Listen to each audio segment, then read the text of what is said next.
انسانی ہسٹری میں سب سے بڑا شرک بت پرستی کے نام پہ نہیں ہوا بلکہ ایک پیغمبر کے نام پہ ہوا ہے, جیسس کرائسٹ. اور اس میں پیغمبر کا قصور نہیں ہے, وہ تو وجیہن فی الدنیا والآخرہ ومن المقربین ہے. دنیا اور آخرت میں اللہ تعالیٰ کے نزدیک عزت اور وجاہت والے ہیں اور اللہ کے قریبی بندوں میں سے, ان کے نام پر شرک کھڑا ہوا. اور یہی کام ادھر بھی ہو جانا تھا اور پوری امت گمراہ ہو جاتی, جس طرح حضرت عیسیٰ ابن مریم کی ساری امت گمراہ ہوگی اگر اللہ کے نبی الاسلام کا سینسٹیوٹی کا لیول وہ نہ ہوتا. جو صحیح بخاری میں حدیث ہے, حضرت عمر کہتے ہیں میں نے اپنے کانوں سے رسول اللہ کو ممبر پہ یہ کہتے ہوئے سنا تھا صلی اللہ علیہ وآلہ وسلم ورضی اللہ تعالیٰ عنہ, دیکھنا میری شان کو اس طرح بلند نہ کرنا جس طرح نصارہ نے اپنے پیغمبر عیسیٰ ابن مریم کو بڑھا دیا. میں اللہ کا بندہ اور اس کا رسول ہوں, مجھے اللہ کا بندہ اور اس کا رسول ہی کہنا. رسول اللہ نے بھی ایک اور جیسس کرائسٹ بن جانا تھا اگر نبی الاسلام کی سینسٹیوٹی کا یہ لیول نہ ہوتا. دیکھیں اللہ تعالیٰ ہمارے, اگر اللہ عیسیٰ کو, ان کی ماں کو, سب کو ہلاک کر دے اور سب میں پھر سارے ہی آ گئے, سارے جن, سارے فرشتے, سارے پیغمبر, سارے بزرگ, سارے باپے, تو کیا یہ ساروں کی توہین ہوگی؟ نہیں. جب توحید اسٹیبلش ہوگی پھر بات اسی طریقے سے ہوگی. ہمارے نبی کے بارے میں بھی آیا قل ارائیتم ان اہلکنی اللہ ومن معی او رحمنا فمن یجیر الکافرین من عذاب علیم. نبی تم فرماؤ کہ بالفرض اگر اللہ, یہ بالفرض تو ہم احترام لگاتے ہیں ساتھ تاکہ فتویٰ نہ لگائے, وہاں نہیں بالفرض لکھا ہوا, کیوں اللہ تعالیٰ کو کیا ضرورت ہے کہ کسی کو کلیریفیکیشن دے کہ میرے جیسا ہے ہی کوئی نہیں اور انبیاء شاہی کوئی نہیں. اللہ کو یہ بات کہنے کے لیے کوئی کلٹسی میں جانے کی ضرورت ہے؟ اللہ تو ڈائریکٹ بات کر رہا ہے. نبی سے فرماؤ اگر اللہ مجھے ہلاک کر دے, ہلاک, اور میرے سارے ساتھیوں کو, تو ہمارا کوئی اختیار نہیں اللہ کے مقابلے پر. تو کافر کے زوم میں ہے کہ کافروں کو اللہ کے عذاب سے کوئی بچا سکتا ہے؟ کمال ہے. میں کہتا ہوں کس لیول پہ ادھر کے باتوں کو سمجھایا جا رہا ہے. یہ ہے وہ چیز جو آج مسلم عوام کو بتانے کی ضرورت ہے کہ جب اللہ کے مقابلے پہ آپ کوئی چیز کھڑا کریں گے تو اس کو پھر توحید کو اسٹیبلش کرنے کے لیے آپ کو یہ بتانا پڑے گا کہ اللہ کے مقابلے پہ کوئی فرشتہ, کوئی پیغمبر, کوئی جن, کوئی انسان, کوئی شے نہیں ہے اللہ کے مقابلے پر. جو بندہ یعنی اس چیز کو بیان کرتا ہے اسے کہتے ہیں یہ پیغمبروں کا گستاخ ہو گیا. اب یہ نیچرل بات ہے, وہ ہمارے استاد کی بات مولا اسحاق صاحب رحمہ اللہ, وہ پنجابی میں اپنے سٹائل میں کہتے تھے اوے جدو توحید بیان کران گے تے پیغمبراں دی تے ولیاں دی گستاخی تے آپ ہی ہو جائے گی, پھر تے کہیں گے کہ انہاں دے پلے کوئی شے نہیں, سب کچھ مالک اللہ ہی ہے, پھر تے کہیں گے جسے پنجابی میں کہتے ہیں کہ آٹا گوندیا ہلدی کیوں ہے؟ بھائی جب آٹا گوندا جائے گا پھر ہلنا تو پڑے گا. یہ تو نیچرل ہے کہ جب آپ توحید بیان کریں گے تو جو آپ نے جعلی توحید بنائی ہوئی ہے جسے آپ توہین رسالت کہتے ہیں وہ آٹومیٹکلی ہو جائے گی. پھر تو ہم یہ کہیں گے کہ کوئی نبی, کوئی فرشتہ, کوئی جن, کوئی انسان نہ اپنے کسی نفع کا مالک ہے نہ کسی نقصان کا. اگر کوئی کہتا ہے کہ یہ اسٹیٹمنٹ غلط ہے تو اسے الٹ کرے, تو وہ اسٹیٹمنٹ پھر درست ہونی چاہیے کہ ہر انسان, ہر نبی, ہر فرشتہ نعوذ باللہ اپنے ہر نفع اور نقصان کا مالک خود ہے اللہ کے مقابلے پر. یہ بولنا ہوگا ساتھ, کیونکہ اللہ کے ساتھ میں کمپیئر کر کون بولے گا. تو نفع میں ہر وہ چیز ہے جو انسان کی ضرورت ہے, جن کی ضرورت ہے. ہر انسان, خواہ پیغمبر ہو یا عام انسان, کھانا پینا اس کی ضرورت ہے, آکسیجن اس کی ضرورت ہے, نیند اس کی ضرورت ہے, ٹوائلٹ جانا اس کی ضرورت ہے. آپ تو کہتے ہیں نا کہ فلانے بابے نے سمندر روکا ہوا ہے, کوئی بابا اپنا پیشاب بھی نہیں روک سکتا, اپنا سانس بھی نہیں روک سکتا. ویل مچھلی تو 1.5 گھنٹے تک سانس روک سکتی ہے, بابا نہیں روک سکتا. تو حضرت ابوبکر صدیق رضی اللہ تعالیٰ عنہ نے حمد و صلات کے بعد جو پہلا جملہ بولا, نہ وہ کسی آیت میں ہے نہ کسی حدیث میں.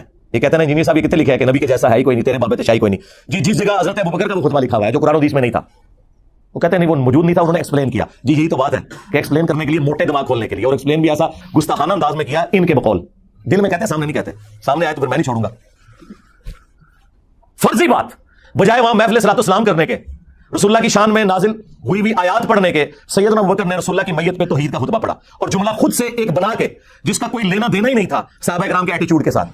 الا من کان یعبد محمدا فان محمدا قد مات. کان کھول کر سن لو تم سب, تم میں سے جو کوئی بھی محمد کی عبادت کرتا تھا جان لے کہ محمد مر چکے, مر چکے. فان محمدا قد مات. وصال شریف نہیں کہا, حالانکہ وہ بھی عربی کا لفظ ہے. وفات شریف نہیں کہا, وہ بھی عربی کا لفظ ہے. اور اس سے بڑھ کر صحابہ میں تو کسی نے کبھی نبی کی عبادت ہی نہیں کی تھی. فرضی جملہ کولوں, کولوں بولتا ہے انجینئر. جی انجینئر ابوبکر کا غلام ہے, ان کا اسٹوڈنٹ ہے. جس طرح انہوں نے اس وقت الحمدللہ توحید اسٹیبلش کی, آج ان کے پیٹرن پہ چل کے تم نے جو شیطانی وسوسے پھیلائے ہیں نا, ہم توحید کو اسٹیبلش کر رہے ہیں تمہارے بابوں کے مقابلے پر. ومن کان یعبد اللہ فان اللہ حی لا یموت. اور جو کوئی اللہ کی عبادت کرتا تھا وہ جان لے کہ اللہ تعالیٰ زندہ ہے, اسے کبھی موت نہیں آئے گی. یہ جملہ انہوں نے پہلے بولا, اس کے بعد انہوں نے آیات پڑھی.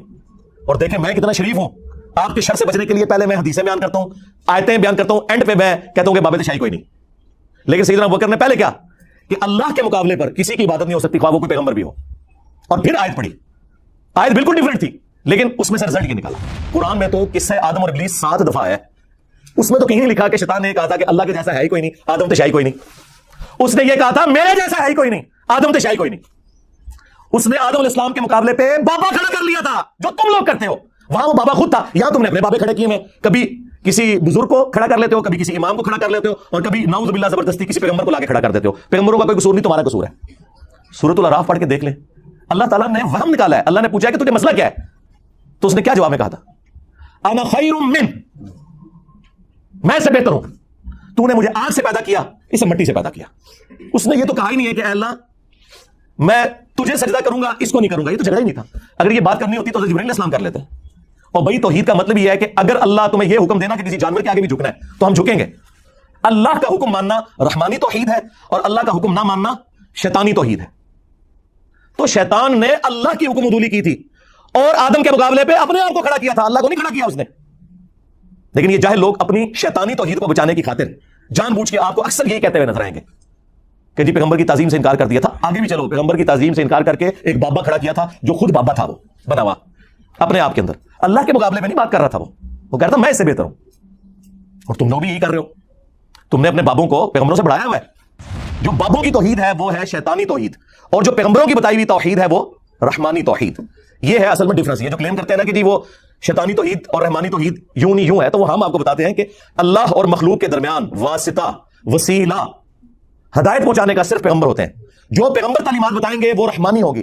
پیغمبروں کے سوا جو کوئی بھی اور بندہ, خواہ وہ پیغمبروں کے نام کے اوپر دھوکہ دے, وہ شیطانی تعلیمات ہوں گی اگر وہ پیغمبروں سے ٹکرائیں گی. ہاں اگر پیغمبروں کی تعلیمات کے مطابق ہے اور اس کو وہ ایکسپلین کرتا ہے مختلف مثالیں دے کر تو وہ جائز ہے. لیکن بالکل اس کے اپوزٹ رزلٹ نکالنا, یعنی آیت تو پڑھنا ایاک نعبد و ایاک نستعین, اور اس کی تفسیر میں لکھنا کہ یا علی مدد بھی ثابت ہوتا ہے, عبد القادر جیلانی کو پکارنا بھی ثابت ہوتا ہے, یہ تو بالکل 180 ڈگری رزلٹ ہے نا. تم اس کی اولاد ہو جس نے ان قریب مر جانا ہے. اکیلا زندہ رہنے والا صرف اللہ ہے. تجھے جب بھی کوئی مصیبت ہو, جب بھی پریشانی ہو, صرف اسی اللہ کو حسن پکارنا. اور میرے بیٹے حسن یاد رکھنا, اللہ کا دربار وہ درگاہ ہے جس نے اپنا کوئی دربان بھی مقرر نہیں کیا. تم ڈائریکٹ اللہ سے مانگو. اگر مولا علی مولا حسن کو نہیں کہہ رہے کہ منو وچ پا میں وسیلہ اور توسل, تے باقی سارے بابے تے شرع کوئی نہیں. یعنی یا علی مدد کو اگر توسل کے نام پر دھوکہ دینا تھا کسی نے, شیعہ نے یا بریلویوں نے, تو اللہ کے بندو مولا حسن کو بتایا جاتا نا. قرآن میں 40 کے قریب دعائیں آئی ہیں انبیاء کی, کسی میں کوئی وسیلہ توسل نہیں ہے. اور وسیلہ اور توسل تو یہ ہے کہ اللہ کے نیک بندوں سے دعا کروائی جائے, ان کی دھونس لگانا اللہ کو, ان کو پکارنا اور کہنا کہ جی وہ اللہ سے دعا کریں گے اور ہمارا مسئلہ حل ہو جائے گا. جی دنیا میں موجود ہو تو ضرور کروائیں. لیکن عبد القادر جیلانی وہاں بغداد میں دفن ہے اپنی قبر کے اندر, اور میں انہیں کہوں کہ مجھے پانی پلا دیں, وہی بات وہی جملہ صرف کوآرڈینیٹس بدلنے سے شرک ہو جائے گا, کیونکہ میں نے انہیں دعا میں پکار لیا. ہاں وہاں زندہ بیٹھے ہوں, میں فون پہ کال کروں اور میں کہوں کہ حضرت نیسلے کی 2 بوتلیں بھیج دیں کسی مرید کے ہاتھ, تو بالکل جائز ہے.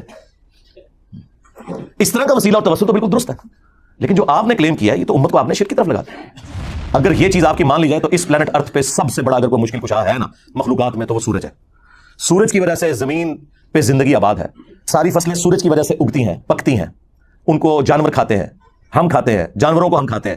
یہ سب کا سب نظام, دنیا میں ہواؤں کا چلنا, بارش کا برسنا, گلیشیئرز کی فارم میں پانی کا سٹور ہونا, پھر سورج کی تپش سے اس کا پگھلنا اور وہاں تک پہنچنا بھی ایویپوریٹ ہو کے سمندر سے, یہ سب کچھ سورج کی وجہ سے ہے. موسم بھی سورج کی وجہ سے بدلتے ہیں. سورج ختم ہو جائے اس زمین پہ زندگی ختم ہو جائے. آج تک ہمیں کبھی وہم بھی آیا کہ ہم سورج کو مدد کے لیے پکاریں؟ نیور. ہم کہتے ہیں اللہ نے اسے کام میں لگایا ہے. اگر تمہارے بابے کوئی کام کر بھی رہے ہیں, سپوز یہ جھوٹا عقیدہ for the sake of argument مان بھی لیا, تو کرنے دو ان کو یار.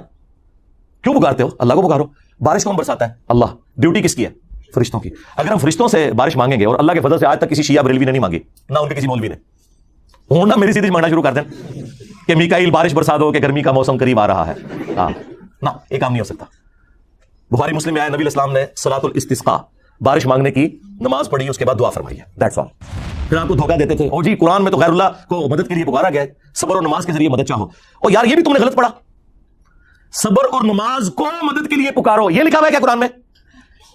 یا وَاسْتَعِینُوا بِالصَّبْرِ وَالصَّلَاةِ, صبر اور نماز کے ذریعے مدد مانگو. یہاں بھی وسیلہ ہے, ڈائریکٹ پکارنا نہیں ہے. آج تک کسی بیوقوف نے بھی کہا المدد یا نماز, المدد یا صبر, تو غیر اللہ سے مدد کہاں آ گئی؟ اس میں تو ساتھ ہی پڑھ لو ان اللہ مع الصابرین, بے شک اللہ صبر کرنے والوں کے ساتھ ہے. مدد اللہ ہی کی ہے. جو صبر کرے گا, نماز پڑھے گا, اللہ اس کی مدد فرمائے گا. اس میں نماز اور صبر کو وسیلے کے لیے استعمال کیا گیا, نہ کہ انہیں استغاثے کے لیے. سمجھ رہے آپ بات میری؟ سمجھ رہے نا؟ ہاں. بخاری مسلم دونوں میں حدیث ہے. اما عائشہ سلام اللہ علیہا کہتی ہیں کہ نبی علیہ السلام کے آخری دن بیماری کے چل رہے تھے, آپ تکلیف کی وجہ سے بار بار اپنی چادر اپنے چہرے مبارک سے ہٹاتے, پاس ایک پانی کا برتن تھا, اس سے ہاتھ گیلا کر کے بخار کو ٹھنڈا کرنے کی کوشش کرتے, اور بار بار یہ کہتے لعن اللہ الیہود والنصارى اتخذوا قبور انبیائہم مساجدا, اللہ کی لعنت ہو یہود و نصارہ کے اوپر, انہوں نے اپنے نبیوں کی قبروں کو سجدہ گاہ بنا لیا تھا. آخری وقت کیا بات ہو رہی ہے کہ نبیوں کو اللہ کے مقابلے پہ کھڑا نہ کر لیا جائے. اور اما عائشہ کہتی ہیں رسول اللہ ہمیں ڈرا رہے تھے, اور اگر یہ خدشہ نہ ہوتا کہ لوگ رسول اللہ کی قبر پہ سجدے شروع کر دیں گے تو میں حضور کی بیوی ان کی قبر مبارک کو لوگوں کی زیارت کے لیے اوپن چھوڑ دیتی، یعنی حجرے کی دیوار گرا دی جاتی، جو چاہے جس وقت چاہے قبر رسول پہ حاضر ہو.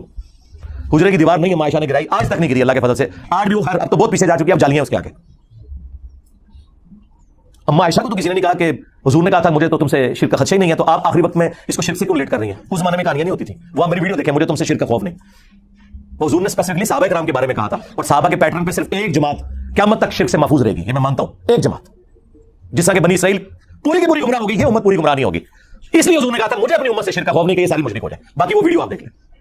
حضور تو صحیح بخاری میں حضرت عمر کہتے ہیں میں نے منبر پہ حضور سے خود سنا ہے کہ دیکھنا میری شان کو اس طرح بلند نہ کرنا جس طرح نصارہ نے اپنے پیغمبر کو بڑھا دیا تھا، عیسیٰ ابن مریم کو. میں اللہ کا بندہ اور اس کا رسول ہوں، مجھے اللہ کا بندہ اور اس کا رسول ہی کہنا. یار کون ہوگا جو اتنا آپ کی آخرت کے ساتھ محبت کرے گا بجوز ہمارے پروفٹ کے صلی اللہ علیہ وسلم. مسند احمد کی حدیث ہے، نبی الاسلام نے فرمایا اللہم لا تجعل قبری وطنی یعبد، اے اللہ میری قبر کو وہ بت نہ بنا دینا کہ لوگ اس کی پرستی شروع کرتے ہیں. اپنی قبر کو بت کہہ دیا.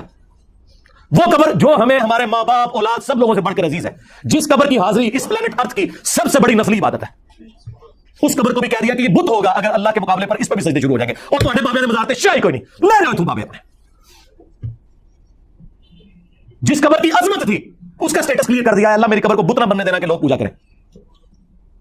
نبی کا تو کوئی قصور نہیں، لیکن حضور خود اپنی قبر کے بارے میں کہہ رہے ہیں کہ اسے بت نہ بنانا. ابو داؤد میں حدیث ہے میری قبر پہ میلہ نہ لگانا، تم دنیا کے کسی بھی حصے میں درود پڑھو گے اللہ تمہارا درود مجھ تک پہنچا دے گا. اللہم صلی علی محمد وعلی آل محمد. الحمد للہ رب العالمین والصلاة والسلام علی سید الانبیاء والمرسلین وعلی آلہ واصحابہ اجمعین الی یوم الدین. الحمدللہ آج 16 اپریل 2023 کو سنڈے کے دن بمطابق 25 رمضان المبارک 1444 ہجری میں ہمارا یہ پبلک سیشن نمبر 90 نمبر انشاءاللہ منعقد ہونے جا رہا ہے. آپ کے یہ سوالات ریئل ٹائم پرچیوں کی شکل میں میرے پاس آ چکے ہیں، انشاءاللہ ان کو بھی ہم ڈسکس کریں گے. پہلے ایک اسپیشل اور کرٹیکل ایشو کافی عرصے سے میرے ذہن میں تھا کہ اسے بھی کبھی ہم ڈسکس کریں، اور وہ عقیدہ توحید کے حوالے سے. ویسے تو عقیدہ توحید کے حوالے سے بڑے احسن طریقے سے ہم نے پبلک کے سامنے مقدمہ رکھا ہے، ایاک نعبد و ایاک نستعین. اے اللہ ہم عبادت بھی صرف تیری کریں گے اور دعا میں بھی صرف تجھی کو پکاریں گے. یہ اس کا بالمفہوم اپروپریٹ ترجمہ بنتا ہے. ویسے لفظی ترجمہ تو ہے کہ ہم تیری ہی عبادت کرتے ہیں اور کریں گے، تجھی سے مدد مانگتے ہیں اور مانگیں گے. اعلیٰ حضرت نے بڑا اچھا ترجمہ کیا. انہوں نے مضارع کے صیغے کو جو کہ حال اور مستقبل دونوں کو کور کرتا ہے ایک جگہ جمع کیا. اے اللہ تیری ہی عبادت کریں اور تجھی سے مدد چاہیں. اور یقیناً یہاں مدد سے مراد وہ دھوکہ بازی نہیں ہے جو عموماً علماء دیتے ہیں کہ جی ڈسپرین کی گولی بھی تو مشکل کشا ہے تو بابے کیوں نہیں مشکل کشا. ان لوگوں کا آپ ذہن کا سطحی لیول دیکھیں کیا ہے. ڈاکٹر اگر مشکل کشا ہے تو بابا کیوں نہیں ہے. اسی طریقے سے جب ہم امی سے روٹی مانگتے ہیں تو وہ شرک کیوں نہیں ہو جاتا. تم تو کہہ رہے ہو کہ صرف اللہ سے مانگنا ہے، ہم کہہ رہے ہیں صرف اللہ سے مانگنا ہے، یہ ہمارا دعویٰ ہے. تو قرآن میں لکھا ہے، تم بھی ہر نماز میں پڑھتے ہو. یعنی اللہ کی بات کا ٹونٹ کرنا ہمیں اس بات کا ثبوت ہے کہ آپ اللہ کو آن نہیں کرتے. تو آپ سمجھیں کہ یہ بات کیا ہے. یہ تو بات ہو رہی ہے دعا کی، ایاک نعبد و ایاک نستعین. جو آپ بات کر رہے ہیں وہ تو اللہ نے الگ سے حکم دیا ہے، وَتَعَاوَنُوا عَلَى الْبِرِّ وَالتَّقْوَى وَلَا تَعَاوَنُوا عَلَى الْإِثْمِ وَالْعُدْوَانِ. نیکی اور پرہیزگاری کے کاموں میں ایک دوسرے کی مدد کرو اور برائی میں الگ رہو. یہ تو ہمیں اللہ نے حکم دیا ہے کہ ایک دوسرے کی آپ نے مدد کرنی ہے. ظاہری اسباب کے ساتھ دنیا کو جوڑا ہے، ہماری زندگی کو جوڑا ہے آکسیجن کے ساتھ، کھانے پینے کے ساتھ، اور اس کے بعد ٹوائلٹ کی حاجت ہمارے ساتھ اٹیچ کر دی ہے، نیند کی حاجت اٹیچ کر دی ہے. یہ کمزوریاں جو ہمارے ساتھ اٹیچ ہیں، اس کا دعا کے ساتھ کوئی لینا دینا نہیں. دعا صرف اللہ کے ساتھ خاص ہے.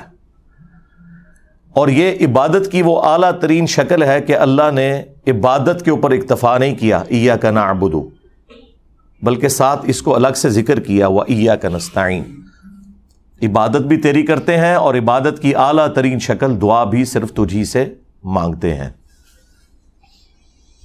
کیونکہ اللہ کو پتا تھا سب سے زیادہ شرک اسی میں ہونا ہے۔ آج کوئی مسلمان غیر اللہ کے آگے سجدہ کرنے کے لیے تیار نہیں ہے۔ جو جاہلیت کی وجہ سے قبروں کے آگے جھکتے بھی ہیں نا، ان کے علماء بھی کہتے ہیں نہیں یہ جاہل ہیں اور یہ تعظیم کا سجدہ کر رہے ہیں، عبادت کا سجدہ صرف اللہ کے ساتھ خاص ہے۔ اب یہ الگ بات ہے کہ تعظیم کا سجدہ بھی تو اس امت سے ختم ہو چکا۔ ابو داؤد میں حدیث ہے، سنن ابن ماجہ میں، ایک صحابی نے نبی علیہ السلام کو آ کے سجدہ کیا، آپ نے فرمایا سر اٹھا کیا کر رہا ہے؟ انہوں نے کہا کہ میں ہیرا نامی شہر عراق میں گیا تھا، وہاں دیکھا کہ لوگ اپنے سردار کو سجدہ کرتے ہیں، تو آپ تو اللہ کے رسول ہیں صلی اللہ علیہ وآلہ وسلم، آپ تو زیادہ حقدار ہیں کہ میں آپ کو سجدہ کروں۔ تو آپ علیہ السلام نے فرمایا کہ اگر میں سجدہ جائز سمجھتا تو بیویوں سے کہتا کہ اپنے خامدوں کو سجدہ کریں اس حق کے سبب جو اللہ تعالیٰ نے ان کا رکھا ہے۔ اور پھر اس میں بڑے پیارے جملے ہیں کہ جب میں فوت ہو جاؤں گا اور تم میری قبر سے گزرو گے، کیا میری قبر پہ بھی سجدہ کرو گے؟ ان کا نہیں یا رسول اللہ۔ فرمایا پھر مجھے کیوں سجدہ کر رہے ہو؟ اگر میں سجدہ جائز سمجھتا تو بیویوں سے کہتا کہ اپنے خامدوں کو سجدہ کریں۔ یعنی نبی علیہ السلام نے اپنی تعظیم میں بھی اس طرح کا غلو کرنا کہ وہ تعظیم کا سجدہ ہو اسے بھی بین کر دیا۔ تو اگر رسول اللہ کا یہ سٹیٹس ہے تو باب شاہی کوئی نہیں۔ ہاں یہ جملہ ہر جگہ فٹ ہوتا ہے، میرے نبی سا ہے ہی کوئی نہیں، تیرے بابے تھے شاہی کوئی نہیں۔ اچھا اس سے یہ بھی بات پتہ چلی کہ صحابی بھی اگر اجتہاد اور قیاس کرے، اپنی ذہن سے کوئی چیز بنائے کہ وہ اپنے سردار کو سجدہ کرتے ہیں، ہمیں اللہ کے نبی کو کرنا چاہیے، اور وہ قرآن و سنت کے خلاف ہو تو رسول اللہ اسے ریجیکٹ کر دیتے ہیں، بجائے یہ کہنے کے کہ عشق دے چلے نمبر لے گئے عقل والے انجے ہی عمرہ گالیاں نہ، سرکار عشق دے چلے اتھے میرے ہتھوں مارے گئے، اگے اللہ دے ہتھوں مارے جان گے۔ ہاں قرآن تو اس سٹیٹس کو آن ہی نہیں کرتا جو انہوں نے ڈکلیئر کیا ہوا ہے۔ ان کا علم سے کوئی واسطہ نہیں، اس لیے کہتے ہیں علمو بس کریو یار، انہیں پتہ ہے علم ہماری موت ہے، اور علم جو ہے نا وہ آپ کو بتاتا ہے کہ یہ ہے رحمانی توحید، اور جو انہوں نے کلیم کی ہے وہ ہے شیطانی توحید۔ جو بابوں کی توحید ہے وہ ہے شیطانی توحید، اور جو پیغمبروں کی بتائی ہوئی توحید ہے وہ رحمانی توحید۔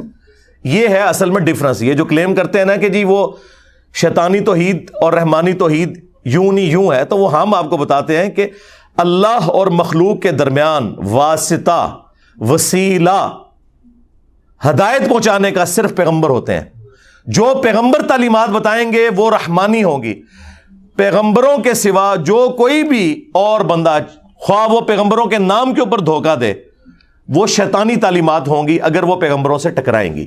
ہاں اگر پیغمبروں کی تعلیمات کے مطابق ہیں اور اس کو وہ ایکسپلین کرتا ہے مختلف مثالیں دے کر تو وہ جائز ہے، لیکن بالکل اس کے اپوزٹ رزلٹ نکالنا، یعنی آیت تو پڑھنا ایاک نعبد و ایاک نستعین، اور اس کی تفسیر میں لکھنا کہ یا علی مدد بھی ثابت ہوتا ہے، عبد القادر جیلانی کو پکارنا بھی ثابت ہوتا ہے، یہ تو بالکل 180 ڈگری رزلٹ ہے نا، اور یہ تو صراحتاً شرک ہے۔ وہ بالکل واضح قرآن میں آیت ہے، کہتے ہیں جی آپ نے یہ تو بتا دیا کہ صرف اللہ ہی سے دعا مانگیں گے، اللہ کے سوا کسی اور سے دعا نہیں مانگیں گے، یہ کہاں لکھا ہوا ہے؟ جی لکھا ہوا ہے، پہلے زمانوں میں نہیں لکھا ہوا تھا، پہلے آپ کے اوپر کوئی اللہ نے ایسی چیز مسلط نہیں کی تھی جو آپ کے ان شیطانی وسوسوں کا علاج کرتی، اب اللہ نے مسلط کر دی ہے، لکھا پرانا ہی ہوا تھا، نکالا میں نے۔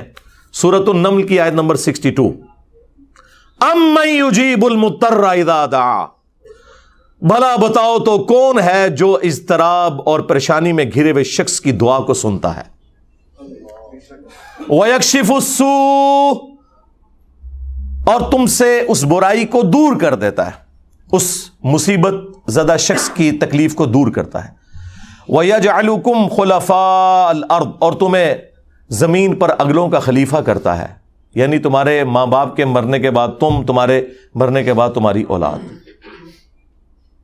اِلَٰهٌ مَّعَ اللَّهِ، کیا اللہ کے ساتھ کوئی اور معبود بھی ہے جس کی یہ کوالٹیز ہوں؟ قلیلا ما تذکرون، بہت کم ہی تم نصیحت حاصل کرتے ہو۔ یہ آیت اس بات کا ثبوت ہے کہ اللہ کے سوا کسی اور ہستی کے بارے میں یہ عقیدہ رکھنا کہ وہ دعاؤں کو سنتا ہے اور وہ مشکل کو دور کر دیتا ہے، گویا کہ اسے خدا بنانے کے، الہ بنانے کے، معبود بنانے کے مترادف ہے۔ اس کے بعد کسی آیت کی ضرورت نہیں۔ اہل تشیع کے ہاں صبح و شام کے اذکار میں یہ آیت موجود ہے، لیکن وہ عربی میں پڑھتے رہے۔ جب ہم نے اسے ہائی لائٹ کیا، سینکڑوں نہیں ہزاروں شیعہ نے شرک چھوڑ دیا، اور انہوں نے کہا ہمیں تو پتہ ہی نہیں تھا۔ اب تو میں نے اس میں اگلا ورژن ایڈ کیا ہے کہ جو مولا حسن علیہ السلام کو وصیت نامہ لکھا ہے مولا علی علیہ السلام نے، نہج البلاغہ میں موجود ہے، 3-4 صفحات پہ پھیلا ہوا ہے، توحید کا شاہکار ہے وہ خطبہ۔ اس کے بعد تو کوئی گنجائش نہیں رہتی کہ کوئی شخص مولا علی کا نام لے اور ان کے نام کے اوپر شرک کھڑا کرے۔ انہوں نے اپنے بیٹے حسن ابن علی کو کہا کہ بیٹا تم اس کی اولاد ہو جس نے ان قریب مر جانا ہے، اکیلا زندہ رہنے والا صرف اللہ ہے، تجھے جب بھی کوئی مصیبت ہو، جب بھی پریشانی ہو، صرف اسی اللہ کو حسن پکارنا، اور میرے بیٹے حسن یاد رکھنا اللہ کا دربار وہ درگاہ ہے جس نے اپنا کوئی دربان بھی مقرر نہیں کیا، تم ڈائریکٹ اللہ سے مانگو۔ اگر مولا علی مولا حسن کو نہیں کہہ رہے کہ منو وچ پا میں وسیلہ اور توسل تے باقی سارے بابے تے شاہی کوئی نہیں، یعنی یا علی مدد کو اگر توسل کے نام پر دھوکہ دینا تھا کسی نے، شیعہ نے یا بریلویوں نے، تو اللہ کے بندوں مولا حسن کو بتایا جاتا نا۔ قرآن میں 40 کے قریب دعائیں آئی ہیں انبیاء کی، کسی میں کوئی وسیلہ توسل نہیں ہے۔ اور وسیلہ اور توسل تو یہ ہے کہ اللہ کے نیک بندوں سے دعا کروائی جائے، ان کی دھونس لگانا اللہ کو، ان کو پکارنا اور کہنا کہ جی وہ اللہ سے دعا کریں گے اور ہمارا مسئلہ حل ہو جائے گا۔ جی دنیا میں موجود ہو تو ضرور کروائیں، وہ تو ڈائریکٹ بھی جا کے ان سے آپ مدد مانگ لیں۔ میرے سامنے اگر عبد القادر جیلانی بیٹھے ہوں تو میں انہیں کہوں کہ حضرت مجھے پانی پلا دیں، لوگوں کو تو آپ بتاتے ہیں نا کہ اتنی نیکیاں ملتی ہیں کسی کو پانی پلانے کی، تو مجھے پلا دیں، کوئی برا منانے والی بات نہیں ہے کسی بریلوی کو، تو ٹھیک ہے۔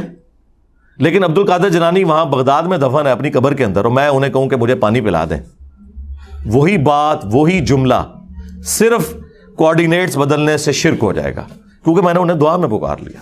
ہاں وہاں زندہ بیٹھے ہوں، میں فون پہ کال کروں اور میں کہوں کہ حضرت نیسلے کی 2 بوتلیں بھیج دیں کسی مرید کے ہاتھ، تو بالکل جائز ہے۔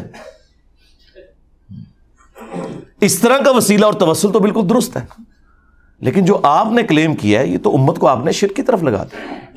اچھا، یہ مولا علی علیہ السلام نے جو فرمایا اپنے بیٹے حسن سے، یہ بالکل قرآن کے مطابق ہے، کیونکہ اللہ تعالیٰ نے سورۃ البقرہ میں ارشاد فرمایا وَإِذَا سَأَلَكَ عِبَادِي عَنِّي فَإِنِّي قَرِيبٌ أُجِيبُ دَعْوَةَ الدَّاعِ إِذَا دَعَانِ۔ اے میرے محبوب صلی اللہ علیہ وآلہ وسلم، جب بھی میرے بندے آپ سے میرے بارے میں پوچھیں، آپ ان سے فرمائیں میں تمہارے بالکل قریب ہوں، ہر پکارنے والے کی پکار کو سنتا ہوں جب وہ مجھے پکارے، لیکن شرط ہے فَلْيَسْتَجِيبُوا لِي وَلْيُؤْمِنُوا بِي لَعَلَّهُمْ يَرْشُدُونَ۔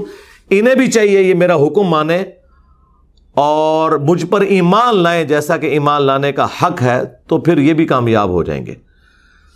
تو یہ قرآن حکیم میں اللہ تعالیٰ نے واضح فرما دیا، جب نبی علیہ السلام کی مبارک زبان سے کہلوایا گیا تو ہونا تو چاہیے تھا کہ اس وقت کہا جاتا کہ اے نبی آپ فرما دیں کہ میرے وسیلے بیچ میں ڈالو، نہیں فرمایا، بلکہ کہا کہ جب میرے بندے آپ سے میرے بارے میں پوچھیں تو فرماؤ میں تمہارے بالکل قریب ہوں، ہر پکارنے والے کی پکار کو سنتا ہوں، لیکن وہ حکم ماننا ہے۔ وہ تو آپ یاد رکھیے، مسند احمد میں حدیث ہے کہ نبی علیہ السلام نے فرمایا کہ مؤمن کی جو دعا ہے، کسی مسلمان کی دعا، وہ کبھی بھی رائے گاہ نہیں جاتی، یا جو مانگا وہ مل جائے گا، یا اس کے بدلے کوئی اور بہتر نعم البدل، یا پھر قیامت کے دن وہ سٹور کر دی جائے گی دعا۔ اور ایک اور حدیث ہے جامع ترمذی میں کہ جو شخص یہ چاہتا ہے کہ مشکل اور پریشانی میں اس کی دعا قبول ہو، تو اسے چاہیے کہ وہ ان دنوں میں جب کہ اس کے لیے آسانی ہو اللہ کی طرف سے، خوشحال دنوں میں بھی اللہ سے دعا مانگا کرے۔ اور دعا کا پروٹوکول وہ بھی ترمذی میں آیا کہ آپ نے اللہ کی حمد اور درود شریف کے ذریعے متوجہ ہونا ہے، پھر اللہ تعالیٰ دعا قبول کرے گا۔ اور دعا کرنا اللہ تعالیٰ سے، مانگنا، یہ اللہ تعالیٰ کا حکم ہے، یہ آپشنل چیز نہیں ہے. اللہ تعالیٰ اس سے ناراض ہوتا ہے جو اللہ تعالیٰ سے دعا نہ کرے. ادعونی استجب لکم، اے میرے بندو مجھ سے مانگو میں عطا کروں گا. سورۃ المؤمن کی آیت نمبر 60 ہے. ان الذین یستکبرون عن عبادتی، بے شک جو لوگ مجھ سے دعا کرنے میں، عبادت کرنے میں، اور یہاں عبادت سے مراد دعا، تکبر کریں گے، میں انہیں ذلیل و خوار کر کے جہنم میں داخل کروں گا. اور یہ جو اس میں دعا کو عبادت کہا گیا وہ حدیث بھی ہے ابو داؤد کے اندر، ترمذی میں، ابن ماجہ میں، الدعاء هو العبادہ، دعا ہی تو عبادت ہے. پھر حضور نے اپنی بات کے ثبوت میں یہی آیت پڑھی، ادعونی استجب لکم، اے میرے بندو مجھ سے مانگو میں قبول کروں گا. اور جو مجھ سے مانگنے میں، دعا کرنے میں تکبر کریں گے، میں ذلیل و خوار کر کے انہیں جہنم میں داخل کروں گا. اللہ وہ بادشاہ اور شہنشاہ ہے کہ جس سے نہ مانگا جائے تو وہ ناراض ہو جاتا ہے، اور دنیا کے بادشاہ وہ ہیں جن سے مانگا جائے تو وہ ناراض ہوتے ہیں. یہ جناب فرق ہے. تو مولا حسن علیہ السلام کو جو مولا علی نے وصیت کی تھی وہ عین قرآن کے مطابق تھی. الحمدللہ اگر یہ چیز آپ کی مان لی جائے تو اس پلانٹ ارتھ پہ سب سے بڑا اگر کوئی مشکل کشا ہے نا مخلوقات میں تو وہ سورج ہے. سورج کی وجہ سے زمین پہ زندگی آباد ہے. ساری فصلیں سورج کی وجہ سے اگتی ہیں، پکتی ہیں، ان کو جانور کھاتے ہیں، ہم کھاتے ہیں، جانوروں کو ہم کھاتے ہیں. یہ سب کا سب نظام، دنیا میں ہواؤں کا چلنا، بارش کا برسنا، گلیشیئرز کی فارم میں پانی کا سٹور ہونا، پھر سورج کی تپش سے اس کا پگھلنا اور وہاں تک پہنچنا بھی ایویپوریٹ ہو کے سمندر سے، یہ سب کچھ سورج کی وجہ سے ہے. موسم بھی سورج کی وجہ سے بدلتے ہیں. سورج ختم ہو جائے اس زمین پہ زندگی ختم ہو جائے. آج تک ہمیں کبھی وہم بھی آیا کہ ہم سورج کو مدد کے لیے پکاریں؟ نیور. ہم کہتے ہیں اللہ نے اسے کام میں لگایا ہوا ہے. اگر تمہارے بابے کوئی کام کر بھی رہے ہیں، سپوز یہ جھوٹا عقیدہ for the sake of argument مان بھی لیا، تو کرنے دو ان کو یار. کیوں پکارتے ہو؟ اللہ کو پکارو. بارش کون برساتا ہے؟ اللہ. ڈیوٹی کس کی ہے؟ فرشتوں کی. اگر ہم فرشتوں سے بارش مانگیں گے، اور اللہ کے فضل سے آج تک کسی شیعہ بریلوی نے نہیں مانگی، نہ ان کے کسی مولوی نے، ہوں نہ میری سیدھی مانگنا شروع کر دیں کہ میکائیل بارش برسا دو کہ گرمی کا موسم قریب آ رہا ہے. نہ، یہ کام نہیں ہو سکتا. بخاری مسلم میں آیا نبی علیہ السلام نے صلاۃ الاستسقاء، بارش مانگنے کی نماز پڑھی، اس کے بعد دعا فرمائی ہے. That's all. یہ ہمارے نبی صلی اللہ علیہ وآلہ وسلم کی مبارک تعلیمات ہیں. تو یہ ہے رحمانی توحید کہ صرف اللہ کو پکارنا ہے دعا کے لیے. باقی ساری باتیں جو آپ کو بیچ میں بتائی جا رہی ہیں یہ دھوکہ بازی ہیں. اس پہ تو آپ کو پتا ہے میں گھنٹوں بول سکتا ہوں. یہ میرا فیوریٹ ٹاپک ہے. اس کائنات کی تخلیق کا مقصد ہی عقیدہ توحید کی پہچان ہے. تو میں نے وقتاً فوقتاً مختلف ویڈیوز ریکارڈ کروائی ہیں. دعا صرف اللہ ہی سے، آج سے آلموسٹ 10-11 سال پہلے، جو ہزاروں نہیں لاکھوں لوگوں کی ہدایت کا سبب بنا. لوگ مجھے کہتے ہیں دوبارہ ریکارڈ کروائیں. میں کہتا ہوں نہ، اس وقت جو میری کیفیت، جو سوز و گداز تھا وہ مجھے ہی پتا ہے، تو اسے دوبارہ ریکارڈ کرانے کی ضرورت نہیں ہے. ویسے میں نے اس سے بہتر فارم میں مختلف اوقات میں ویڈیوز ریکارڈ کروائی ہیں. توحید سے متعلق 10 دھوکے، یہ میری HD ریکارڈنگ ہے جو بعد میں ایک ایک ریفرنس لگا کے 5 دھوکے یہ قرآن سے دیتے تھے امت کو، اور 5 احادیث سے اپنے بابوں کو پکارنا ثابت کرنے کے لیے میں نے بالکل موتیوں کی طرح ایک ایک چیز واضح کر کے کلیئر کیا اسے. پھر یہ کہتے تھے شرک تو اس امت میں ختم ہو چکا. بالکل جھوٹ بولتے تھے، آؤٹ آف کانٹیکسٹ وہ حدیث پیش کرتے تھے. مجھے اپنے بعد تم سے شرک کا خوف نہیں. وہ پھر میں نے ایڈریس کیا اسی نام سے، مجھے اپنے بعد تم سے شرک کا خوف نہیں. وہ ویڈیو آپ دیکھیں.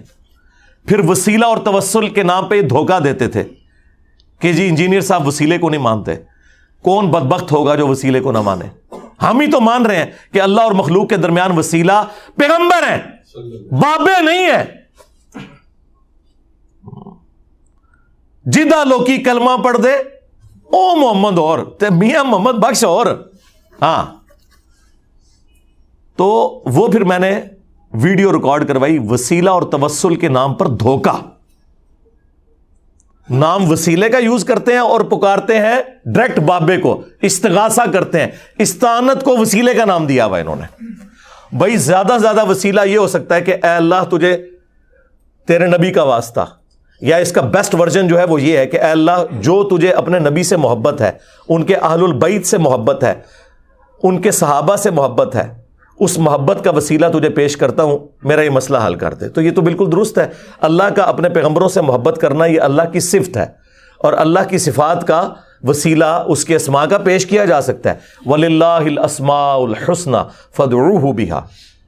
لیکن اس کی بنیاد پہ ڈائریکٹ بابا پکارنا شروع کر دیا آپ نے.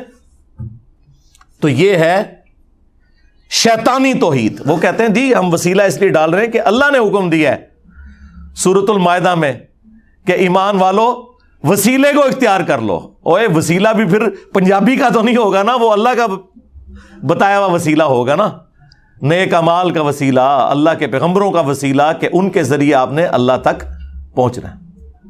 پھر آپ کو دھوکہ دیتے تھے، او جی قرآن میں تو غیر اللہ کو مدد کے لیے پکارا گیا ہے، صبر اور نماز کے ذریعے مدد چاہو.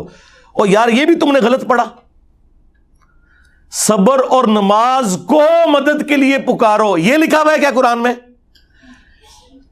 یا وَاسْتَعِينُوا بِالصَّبْرِ وَالصَّلَاةِ، صبر اور نماز کے ذریعے مدد مانگو. یہاں بھی وسیلہ ہے، ڈائریکٹ پکارنا نہیں ہے. آج تک کسی بیوقوف نے بھی کہا ہے المدد یا نماز، المدد یا صبر. تو غیر اللہ سے مدد کہاں آ گئی؟ اس میں تو ساتھ ہی پڑھ لو ان اللہ مع الصابرین، بے شک اللہ صبر کرنے والوں کے ساتھ ہے. مدد اللہ ہی کی ہے. جو صبر کرے گا، نماز پڑھے گا، اللہ اس کی مدد فرمائے گا. اس میں نماز اور صبر کو وسیلے کے لیے استعمال کیا گیا، نہ کہ انہیں استغاثے کے لیے. سمجھ رہے ہیں آپ بات میری؟ سمجھ رہے ہیں نا؟ ہاں بات بالکل کلیئر ہے. انہوں نے دھوکہ دیا، اور پھر جو بندہ یعنی اس چیز کو بیان کرتا ہے اسے کہتے ہیں یہ پیغمبروں کا گستاخ ہو گیا. اب یہ نیچرل بات ہے. وہ ہمارے استاد کی بات مولا اسحاق صاحب رحمہ اللہ، وہ پنجابی میں اپنے سٹائل میں کہتے تھے اوے جدو توحید بیان کران گے تے پیغمبراں دی تے ولیاں دی گستاخی تے آپ ہی ہو جائے گی. پھر تے کہاں گے کہ انہاں دے پلے کوئی شے نہیں، سب کچھ مالک اللہ ہی ہے. پھر تے کہاں گے جسے پنجابی میں کہتے ہیں کہ آٹا گوندیا ہلدی کیوں ہے؟ بھائی جب آٹا گوندا جائے گا پھر ہلنا تو پڑے گا. یہ تو نیچرل ہے کہ جب آپ توحید بیان کریں گے تو جو آپ نے جعلی توحید بنائی ہوئی ہے جسے آپ توہین رسالت کہتے ہیں وہ آٹومیٹکلی ہو جائے گی. پھر تو ہم یہ کہیں گے کہ کوئی نبی، کوئی فرشتہ، کوئی جن، کوئی انسان نہ اپنے کسی نفع کا مالک ہے نہ کسی نقصان کا. اگر کوئی کہتا ہے کہ یہ سٹیٹمنٹ غلط ہے تو اسے الٹ کرے، تو وہ سٹیٹمنٹ پھر درست ہونی چاہیے کہ ہر انسان، ہر نبی، ہر فرشتہ نعوذ باللہ اپنے ہر نفع اور نقصان کا مالک خود ہے اللہ کے مقابلے پر. یہ بولنا ہوگا ساتھ، کیونکہ اللہ کے ساتھ میں کمپیئر کروں کون بولے گا. تو نفع میں ہر وہ چیز ہے جو انسان کی ضرورت ہے، جن کی ضرورت ہے.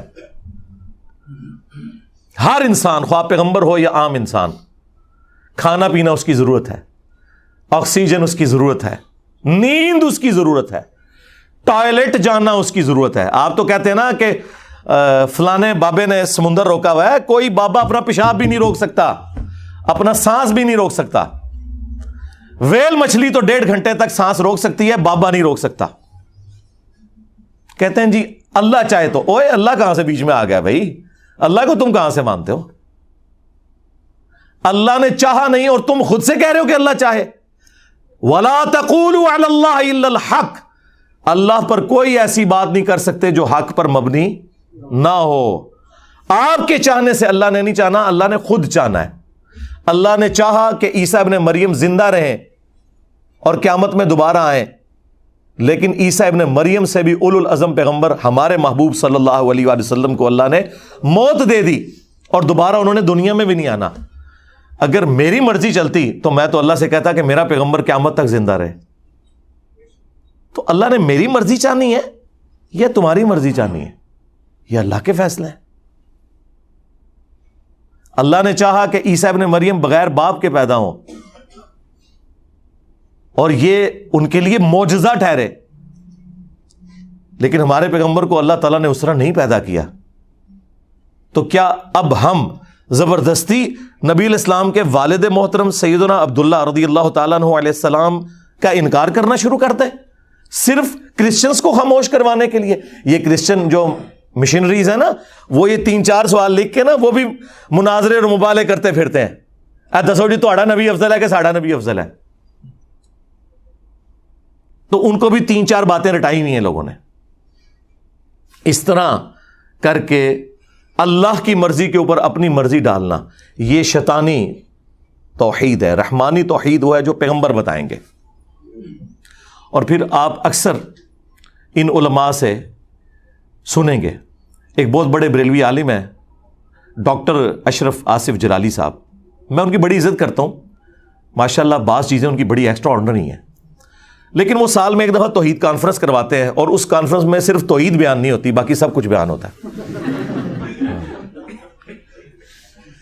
اور وہ توحید کانفرنس یہ نہیں کہ وہ بتائیں کہ توحید کیا ہے، توحید کانفرنس ان کی یہ ہوتی ہے کہ ہم جو بزرگ بابوں کو بیچ میں ڈالے ہوئے ہیں اور ان کو ہم نے جو مشکل کشا بنایا ہوا ہے نا، اے بھی ثابت ہے۔ ہاں سمجھ آئی؟ تو وہ توحید کانفرنس نہیں ہے، وہ شیطانی توحید کانفرنس ہے۔ رحمانی توحید کانفرنس وہ ہے جو قرآن و سنت سے بیان ہو۔ اچھا، پھر ان کے پاس ایک ہی بہانہ ہے جو تمام مولوی آپ کو بریلوی ہوں شیعہ ہوں ریپیٹ کرتے ہوئے نظر آئیں گے، او جی شیطان نے بھی پیغمبر کی تعظیم کرنے سے انکار کر دیا تھا، تو لہذا جو پیغمبر کی تعظیم نہ کرے وہ شیطانی توحید پہ ہے۔ پہلے تو ہم آپ کو پھکی نہیں پھکا دیتے ہیں، ہاں اگلا ورژن اینٹی وینم الزامی جواب، کہ اگر تعظیم وہ ہے جو ان کے ماننے والے کلیم کر رہے ہیں تو پھر تم 2.25 ارب کرسچنز کے کہنے کے اوپر عیسیٰ ابن مریم کو اللہ کا بیٹا مان کر ان کی تعظیم کیوں نہیں کرتے؟ وہ تو کہہ رہے ہیں تم توہین کر رہے ہو، تو یہ کیا کہیں گے کہ نہیں، تعظیم کا یہ مطلب نہیں کہ اللہ کے مقابلے پہ کھڑے ہو جائیں۔ ہائے مسجد کے، یہی تو ہم کہہ رہے ہیں، ہم بھی یہی سمجھانا چاہ رہے ہیں آپ کو کہ تعظیم کا یہ قطعاً مقصد نہیں ہے کہ آپ پیغمبروں کے مقابلے پہ کھڑا کر دیں۔ تو اس جواب کے بدلے میں غصے میں آ کر اگر کرسچنز کہیں کہ تم عیسیٰ کی تعظیم نہیں کرتے، تو کیا بریلویوں کو اور شیعوں کو غصہ نہیں آئے گا کہ یار ہم تعظیم کر رہے ہیں لیکن عیسیٰ ابن مریم اللہ کے بیٹے نہیں ہیں، وہ معبود نہیں ہیں؟ وہ کہیں گے نہیں، جب تک تم یہ نہیں مانو گے ان کی تعظیم ہوگی نہیں۔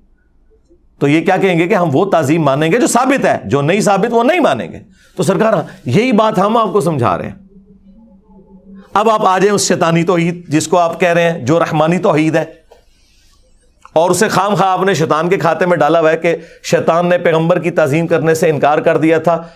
اور ایک تو مولانا صاحب نے مجھے ٹانٹ کرواتے ہوئے یہاں تک کہا کہ جی انجینئر صاحب کل کو یہ کہیں گے کہ جو شیطان نے کہا تھا کہ اللہ کے جیسا ہے ہی کوئی نہیں، آدم تے شاہی کوئی نہیں۔ اللہ کے بندو، یہ شیطان نے کب کہا تھا؟ آپ کے کان میں آگے کہا تھا۔ قرآن میں تو قصہ آدم اور ابلیس 7 دفعہ آیا ہے، اس میں تو کہیں نہیں لکھا کہ شیطان نے یہ کہا تھا کہ اللہ کے جیسا ہے ہی کوئی نہیں، آدم تے شاہی کوئی نہیں۔ اس نے یہ کہا تھا میرے جیسا ہے ہی کوئی نہیں، آدم تے شاہی کوئی نہیں۔ اس نے آدم علیہ السلام کے مقابلے پہ بابا کھڑا کر لیا تھا جو تم لوگ کرتے ہو، وہاں وہ بابا خود تھا، یہاں تم نے اپنے بابے کھڑے کیے ہیں۔ کبھی کسی بزرگ کو کھڑا کر لیتے ہو، کبھی کسی امام کو کھڑا کر لیتے ہو، اور کبھی نعوذ باللہ زبردستی کسی پیغمبر کو لا کے کھڑا کر دیتے ہو۔ پیغمبروں کا کوئی قصور نہیں، تمہارا قصور ہے۔ سورۃ الاعراف پڑھ کے دیکھ لیں، اللہ تعالیٰ نے وہم نکالا ہے۔ اللہ نے پوچھا ہے کہ تجھے مسئلہ کیا ہے، تو اس نے کیا جواب میں کہا تھا؟ انا خیر من، میں اس سے بہتر ہوں، تو نے مجھے آگ سے پیدا کیا، اسے مٹی سے پیدا کیا۔ اس نے یہ تو کہا ہی نہیں ہے کہ اے اللہ میں تجھے سجدہ کروں گا، اس کو نہیں کروں گا۔ یہ تو جھگڑا ہی نہیں تھا۔ اگر یہ بات کرنی ہوتی تو حضرت جبرائیل علیہ السلام کر لیتے۔ اور بھائی توحید کا مطلب یہ ہے کہ اگر اللہ تمہیں یہ حکم دینا کہ کسی جانور کے آگے بھی جھکنا ہے تو ہم جھکیں گے۔ اللہ کا حکم ماننا رحمانی توحید ہے، اور اللہ کا حکم نہ ماننا شیطانی توحید ہے۔ تو شیطان نے اللہ کی حکم عدولی کی تھی، اور آدم کے مقابلے پہ اپنے آپ کو کھڑا کیا تھا، اللہ کو نہیں کھڑا کیا اس نے. لیکن یہ جاہل لوگ اپنی شیطانی توحید کو بچانے کی خاطر جان بوجھ کے آپ کو اکثر یہی کہتے ہوئے نظر آئیں گے کہ جی پیغمبر کی تعظیم سے انکار کر دیا تھا. آگے بھی چلو، پیغمبر کی تعظیم سے انکار کر کے ایک بابا کھڑا کیا تھا جو خود بابا تھا، وہ بنا ہوا اپنے آپ کے اندر. اللہ کے مقابلے پہ نہیں بات کر رہا تھا، وہ کہہ رہا تھا میں اس سے بہتر ہوں. اور تم لوگ بھی یہی کر رہے ہو. تم نے اپنے بابوں کو پیغمبروں سے بڑھایا ہوا ہے. جب ایک بابا کہتا ہے کہ لوائی اعظم من لوائی محمد بایزید بستامی، اور تم لوگ اسے ڈیفینڈ کر رہے ہو، تذکرۃ الاولیاء میں فرید الدین عطار بھی اسے ڈیفینڈ کر رہا ہے اگر انہوں نے لکھی ہے. یہ تو خیر ہم ایک ٹن حسن ظن رکھ رہے ہیں، ہمیں تو یقین ہے کہ یہ پیچھے ہی سارا کام بگڑا ہے. اور کشف المحجوب میں سبحانی ما اعظم شأنی کو وہ ڈیفینڈ کر رہے ہیں کہ میں پاک ہوں، میری شان بڑی بلند ہے، اور قیامت کے دن میرا جھنڈا محمد کے جھنڈے سے بھی بڑا ہوگا، اور محمد اور تمام انبیاء میرے جھنڈے کے نیچے ہوں گے. اور میں یہ قسمیاں کہتا ہوں، نعوذ باللہ. اور لعنت ہے تیرے عقیدے اوپر، تنو کھنگڑ نہیں دینا کسی نے، تو قسمہ چگنا پھرنا ہے. اور کہتا نہیں وہ اللہ ان کے منہ سے بول رہا تھا. توبہ توبہ توبہ. یہ ہے وہ شیطانی توحید کہ اللہ جو ہے وہ بابوں کے منہ سے بولتا ہے. اوے اللہ تو پیغمبروں کے منہ سے نہیں بولتا. وما ينطق عن الهوى ان هو الا وحی یوحى. یہ اپنی خواہش نفس سے کچھ نہیں کہتے، یہ وہی کہتے ہیں جو اللہ انہیں وہی کرتا ہے، وہی کرتا ہے، منہ سے بولتا نہیں ہے. تو انہوں نے کئی ایک دھوکے مشہور کیے ہوئے تھے. اللہ کے فضل سے میری ویڈیوز نے ان کے سارے دھوکے ہمیشہ کے لیے ختم کر دیے. اب ان کے پلے کوئی شے نہیں، اب صرف ان کے بابوں کی میمز بنیں گی، بس ختم. تو مجھے بتائیں جب کوئی بندہ یہ کام کرے تو اس کے سر کی قیمت کیوں نہ لگے؟ ہاں، وہ خود قتل کرے اپنے جذبہ ایمانی پر، میں اس کو 5 لاکھ روپے انعام دوں گا. 5 لاکھ روپے کا انعام کا اعلان کرتے ہیں جو مرزا جیلمی کو قتل کرے گا. 100% میں اعلان کرتا ہوں، 100% میں اعلان کرتا ہوں. وہ اگلے دن ہمارے وہ افنان بھائی کہہ رہے تھے، علی بھائی یہ کہہ رہے ہیں 5 لاکھ سر کی قیمت ہے، 5 لاکھ تو آپ کی زلفوں کی قیمت نہیں بنتی. حقیقت بات ہے، آپ کے بال اگر جھڑ جائیں تو لگوا کے بتائیں. میں تو یہ پگڑی اتاروں، میرے اتنے بال ہیں، تو یہ سر کی قیمت کیوں نہ لگائیں؟ اور یار بجائے میرے سر کی قیمت لگانے کے اپنے بابوں کی سر کی قیمت لگاؤ کہ کتنے مر گئے ہو، نکلو باہر. ہاں، وائٹ ہاؤس چکو تے لے آ کے مارگلا رشتے رکھو، انجینئر صاحب مان لیں گے.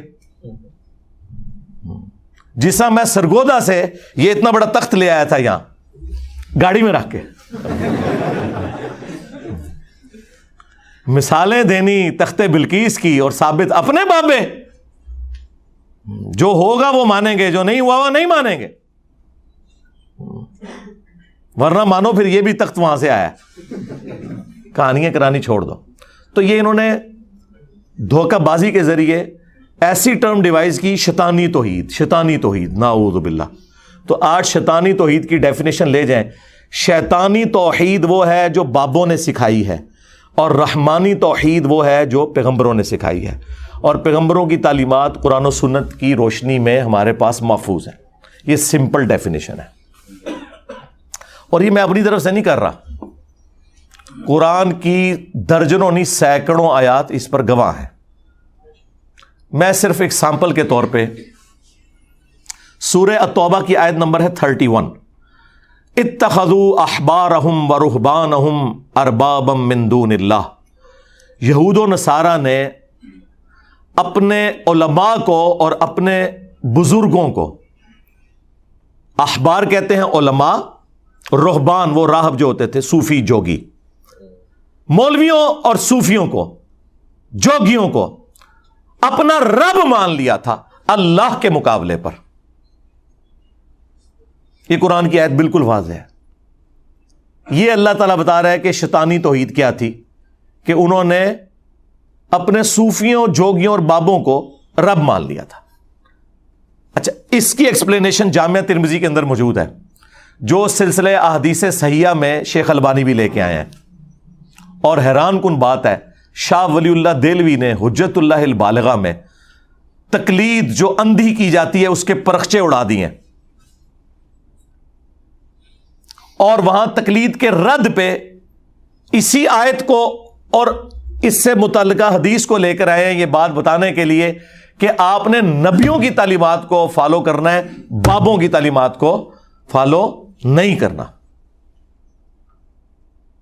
وہ حدیث کیا ہے ترمذی کی، عدی ابن حاتم جو مشہور سخی تھے، حاتم تائی ان کے بیٹے تھے، وہ مسلمان ہو گئے، ان کے گلے میں وہ سلیب بھی لٹکی ہوئی تھی، نبی علیہ السلام نے وہ بھی اتروائی۔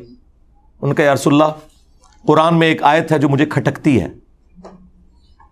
پوچھا کون سی آیت؟ تو انہوں نے یہ آیت پڑھی، اتخذوا احبارہم ورہبانہم اربابا من دون اللہ۔ یہود و نصارہ نے اپنے بزرگوں کو اور اپنے مولویوں کو، علماء کو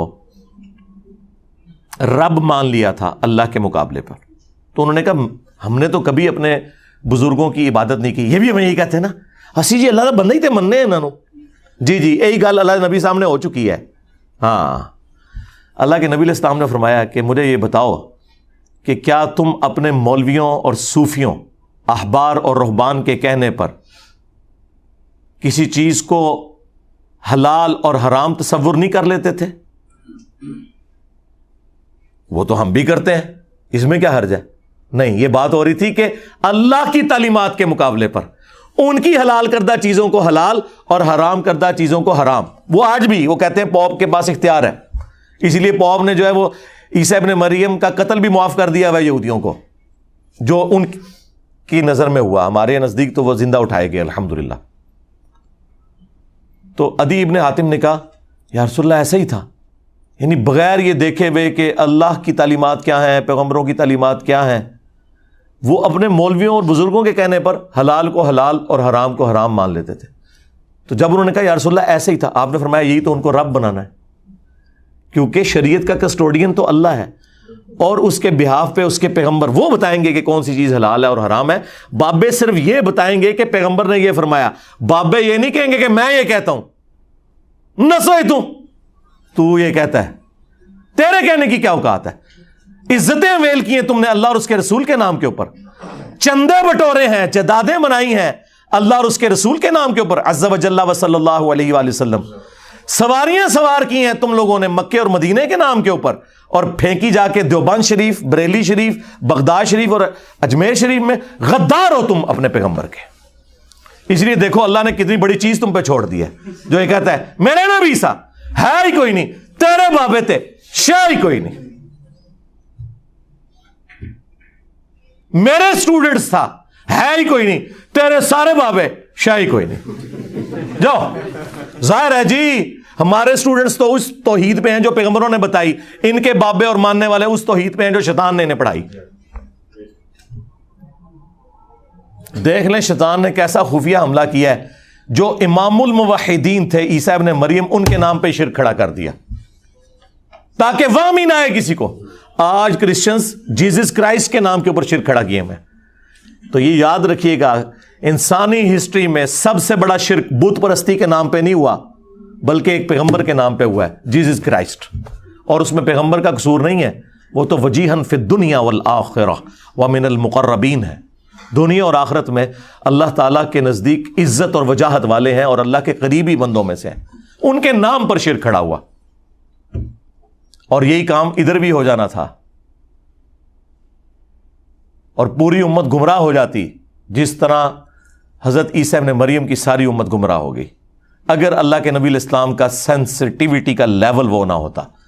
جو صحیح بخاری میں حدیث ہے، حضرت عمر کہتے ہیں میں نے اپنے کانوں سے رسول اللہ کو ممبر پہ یہ کہتے ہوئے سنا تھا صلی اللہ علیہ وآلہ وسلم ورضی اللہ تعالیٰ عنہ،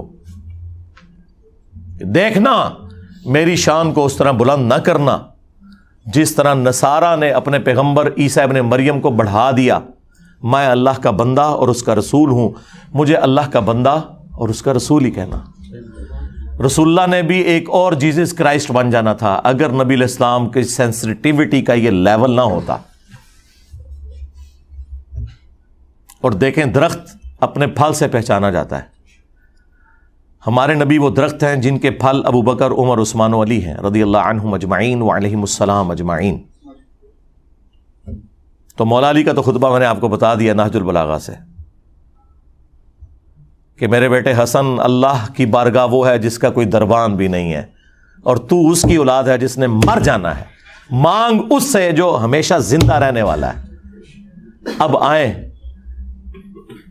اس امت کے ایک اور سب سے بڑے انسان کا فتویٰ سن لیں، سیدنا ابوبکر رضی اللہ تعالیٰ عنہ علیہ السلام۔ صحیح بخاری میں کم از کم 4 جگہ پہ تفصیلی یہ خطبہ آیا ہے، ویسے تو 8-9 جگہ پہ آیا ہے،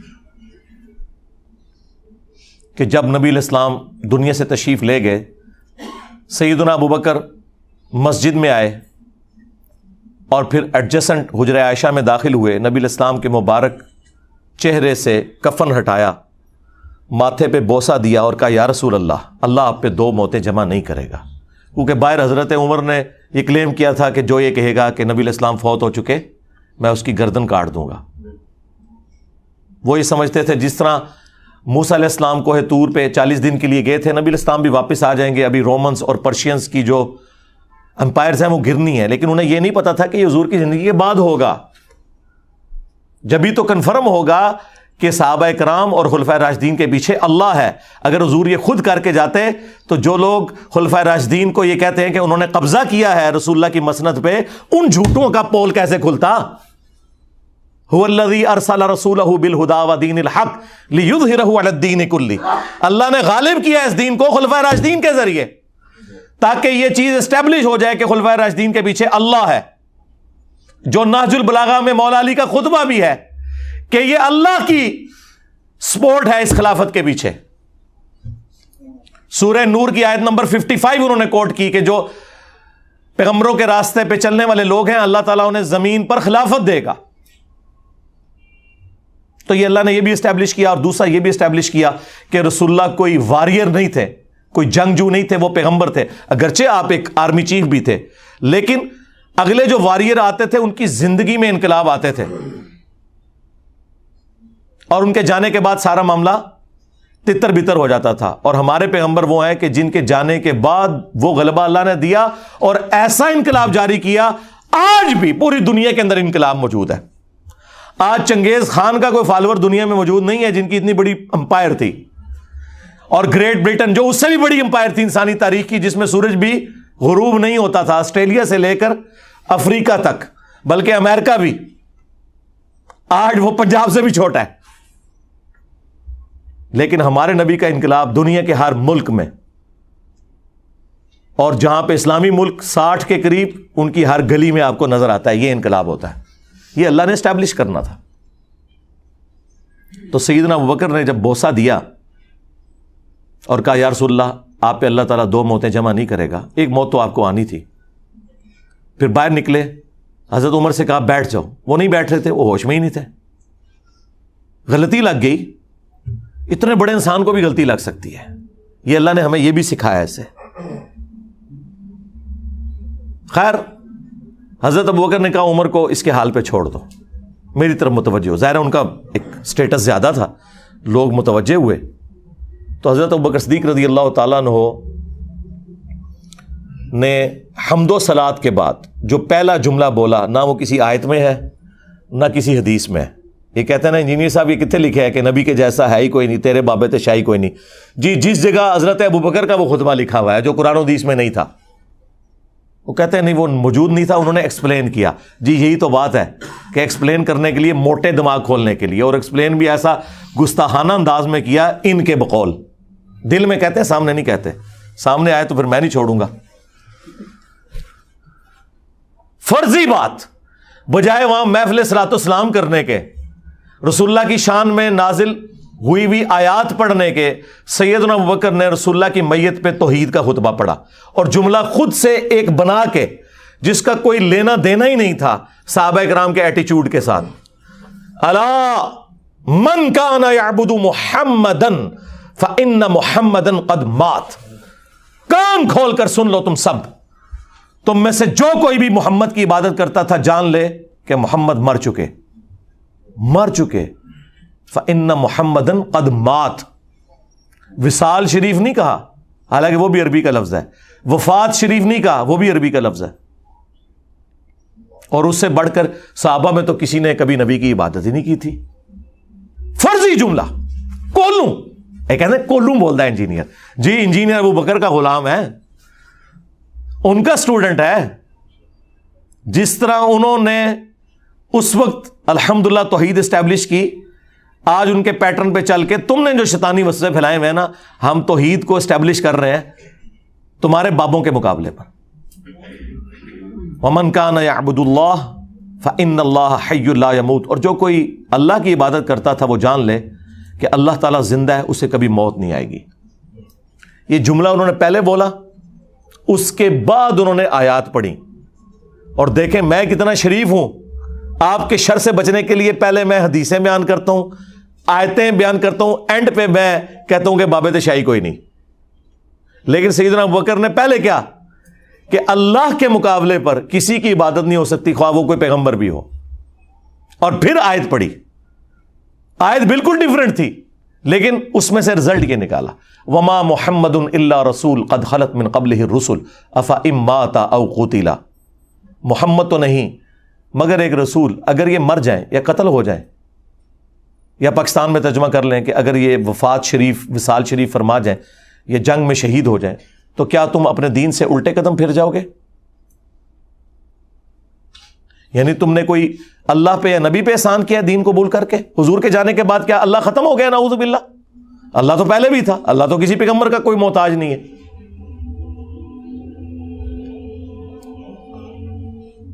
تو جو کوئی بھی اپنے دین سے الٹے قدم پھیرے گا نا, اللہ تعالیٰ اس کے اوپر گرفت فرمانے والا ہے, اور اللہ تعالیٰ جزا دے گا ثابت قدم رہنے والوں کو. یہ جملہ ہے قرآن کی اس آیت میں کہ جزا ملے گی ثابت قدم رہنے والوں کو, اور جو الٹے قدم پھرتا ہے نا وہ اپنا نقصان خود کرے گا, اللہ کا کیا بگاڑ ڈالے گا. اب اس میں اتنی بات تو درست تھی کہ نبی علیہ السلام نے فوت ہو جانا ہے, لیکن اس میں یہ کہاں لکھا ہوا تھا کہ جو محمد کی عبادت کرتا تھا وہ جان لے؟ کوئی نہیں لکھا ہوا. دوسری آیت پڑھی, انک میت و انہم میتون. اے نبی تمہیں بھی مرنا ہے اور تمہارے مخالفین کو بھی مرنا ہے, پھر تم اللہ کے حضور جھگڑا کرو گے, قیامت کے دن اللہ تمہارا فیصلہ کرے گا. اس میں بھی کوئی بات نہیں لکھی ہوئی تھی, لیکن انہوں نے بات سمجھائی تاکہ بات موٹے دماغ میں بھی اتر جائے. یہی کام تو ہم بھی کرتے ہیں, آپ کو بات سمجھاتے ہیں. جب ہم کہتے ہیں کہ کوئی فرشتہ, کوئی جن, کوئی پیغمبر, کوئی انسان نہ اپنے کسی نفع کا مالک ہے نہ کسی نقصان کا, اور نفع اور نقصان میں وہ تمام چیزیں آتی ہیں جو ہماری بیسک نیڈز ہیں. کہتے ہیں جی انجینئر صاحب کہتے ہیں کوئی بڑے سے بڑا بزرگ ہو, خواہ پیغمبر ہی کیوں نہ ہو, وہ اپنا پیشاب بھی نہیں روک سکتا, یہ گستاخی ہوگی. بھائی اللہ کے بندوں اگر یہ گستاخی ہے تو اس جملے کو الٹ کرو کہ بڑے سے بڑے بزرگ اور پیغمبر اپنا پیشاب خود روک سکتے ہیں اللہ کی مرضی کے بغیر. تو یہ بات کرو, آج ہی فتوی کفر لے لو, ہم سے نہیں, دنیا کے 1.5 ارب مسلمانوں سے لے لو فتوی کفر. اس میں کون سی گستاخی ہوگی؟ ہر نفع اور نقصان, نفع میں آکسیجن کھانا پینا شامل ہے, اور نقصان میں سب سے بڑی چیز جو ہے وہ ٹوائلٹ کا ایشو ہے, انسان کے ساتھ اٹیچ ہے. اللہ ہی مالک ہے. تو یہ بات اس لیے بولنی پڑتی ہے تاکہ آپ لوگوں کو یہ بات سمجھ آئے کہ جب توحید کی بات ہوگی پھر کوئی پیغمبر, کوئی فرشتہ, کوئی بزرگ بابا شاہی کوئی نہیں اللہ کے مقابلے پر. اب یہ کہتے ہیں کہ جی وہ یہ بات کہاں لکھی ہوئی ہے؟ حالانکہ یہ لکھی ہوئی ہے. حضرت ابوبکر صدیق نے جو کچھ بولا وہ کہیں نہیں تھا لکھا ہوا, خود سے بولا انہوں نے. لیکن میں جو آپ کو بتا رہا ہوں یہ ایگزیکٹلی انہی الفاظ کے ساتھ لکھا ہوا ہے قرآن میں, اس سے زیادہ پیشن کے ساتھ. آپ نے نہ قرآن پڑھا, نہ آپ کے بزرگوں نے پڑھا, نہ ان کے بزرگوں نے پڑھا, ترجمہ ہی کوئی نہیں تھا, عربی سیکھتے کوئی نہیں تھے. قرآن میں یہ ساری باتیں لکھی ہوئی ہیں. تو یہ جو 2 کرٹیکل چیزیں ہیں نا, میں وہ مختصر سے وقت میں کور کر دیتا ہوں اس حوالے سے. یہ جو میں نے پہلا کلیم کیا نا کہ اللہ کے مقابلے پہ جب بات لائی جائے گی نا پھر کوئی جن, فرشتہ, پیغمبر کوئی شے نہیں ہے. حالانکہ یہ سب اللہ کے بندے اور اللہ کی پارٹی کے لوگ ہیں, لیکن اللہ کے مقابلے پہ جب لوگ انہیں کھڑا کرتے ہیں نا پھر اللہ تعالیٰ ان کو ایگزامپل بناتے ہوئے دماغ کھولتا ہے. اس وقت پھر اللہ خیال نہیں کرتا کہ کسی پیغمبر کی توہین نہ ہو جائے, کیونکہ اللہ کے سامنے تو کسی کی کوئی توہین نہیں ہوگی, اللہ تو توحید کو اسٹیبلش کرے گا. اس کے ثبوت میں وہ آیت ہے شہرا آفاق, ان چند آیات میں سے جس نے میری زندگی بدلی. سورۃ المائدہ کی آیت نمبر 17 نمبر آیت ہے سورۃ المائدہ میں. سورت نمبر 5 ہے اور آیت نمبر اس کی 17. لقد کفر الذین قالوا ان اللہ هو المسیح ابن مریم، بے شک وہ لوگ کھلا کفر کر رہے ہیں کہ جو کہہ رہے ہیں کہ عیسیٰ ابن مریم ہی اللہ ہیں. نعوذ باللہ. وہ کھلا کفر کر رہے ہیں جو یہ کہہ رہے ہیں کہ جیزس کرائسٹ اللہ ہے. قل فمن یملک من اللہ شیئا، بابت شاہی کوئی نہیں. ہاں اے شاعر جڑا لفظ ہے نا یہ عربی دا جے، اردو میں بھی آیا پنجابی میں. قل فمن یملک من اللہ شیئا، اے نبی ان سے فرما دو بھلا بتاؤ اللہ کے مقابلے پر کوئی اتنی سی بھی جرت رکھتا ہے اس بات کی؟ کوئی شے ہی نہیں ہے کہ کوئی کلیم کرے اللہ کے مقابلے پر. کوئی کسی چیز کا اختیار نہیں رکھتا. کس چیز کا اختیار؟ ان اراد ان یہلک المسیح ابن مریم، کہ اگر اللہ یہ ارادہ کر لے کہ عیسیٰ ابن مریم کو ہلاک کر دے. اچھا وفات دے نہیں ہے، وصال شریف نہیں، ہلاک کر دے، کیونکہ موٹا دماغ کھل جائے. یہ اللہ ورسز عیسیٰ ابن مریم بات ہو رہی ہے. ہاں کوئی توہین نہیں ہو رہی، توحید اسٹیبلش ہو رہی ہے. وہی مولانا ساکھ صاحب والی بات کہ بھائی جدو توحید دی گل کریں گے گستاخی تے آپ ہی ہو جائے گی. ہائے میں صدقے. وَأُمَّهُ، اور ان کی ماں، وَمَن فِي الْأَرْضِ جَمِيعًا، اور جتنے زمین میں سارے بابے، لو سارے بابے، جتنے زمین میں سارے جن، سارے بزرگ، سارے انبیاء، سب کچھ کور ہو گیا. اگر اللہ تعالیٰ ان سب کو ہلاک کر دے اللہ کا کوئی کیا بگاڑ لے گا؟ قل فمن یملک من اللہ شیئا، اللہ کے مقابلے پر کوئی کیا اختیار رکھے گا؟ اللہ کا کوئی کیا بگاڑ لے گا؟ وَلِلَّهِ مُلْكُ السَّمَاوَاتِ وَالْأَرْضِ، اور آسمانوں اور زمین کی بادشاہت تو اللہ کے لیے. وَمَا بَيْنَهُمَا، اور جو کچھ ان کے درمیان ہے، پوری کائنات. يَخْلُقُ مَا يَشَاءُ، وہ جو چاہتا ہے پیدا کرتا ہے. یار اگر عیسیٰ ابن مریم بغیر باپ کے پیدا ہو گئے، اس کا مطلب تم نے کہاں سے نکال لیا کہ وہ اللہ کے بیٹے ہیں یا اللہ انسانی شکل میں آ گیا؟ اللہ جو چاہے پیدا کرے، اللہ کی مرضی. عیسیٰ ابن مریم جیسے اللہ تعالیٰ اربوں لوگ اور پیدا کر دے، کیا اللہ کے اختیار سے باہر ہے؟ اللہ کی مخلوق ہے.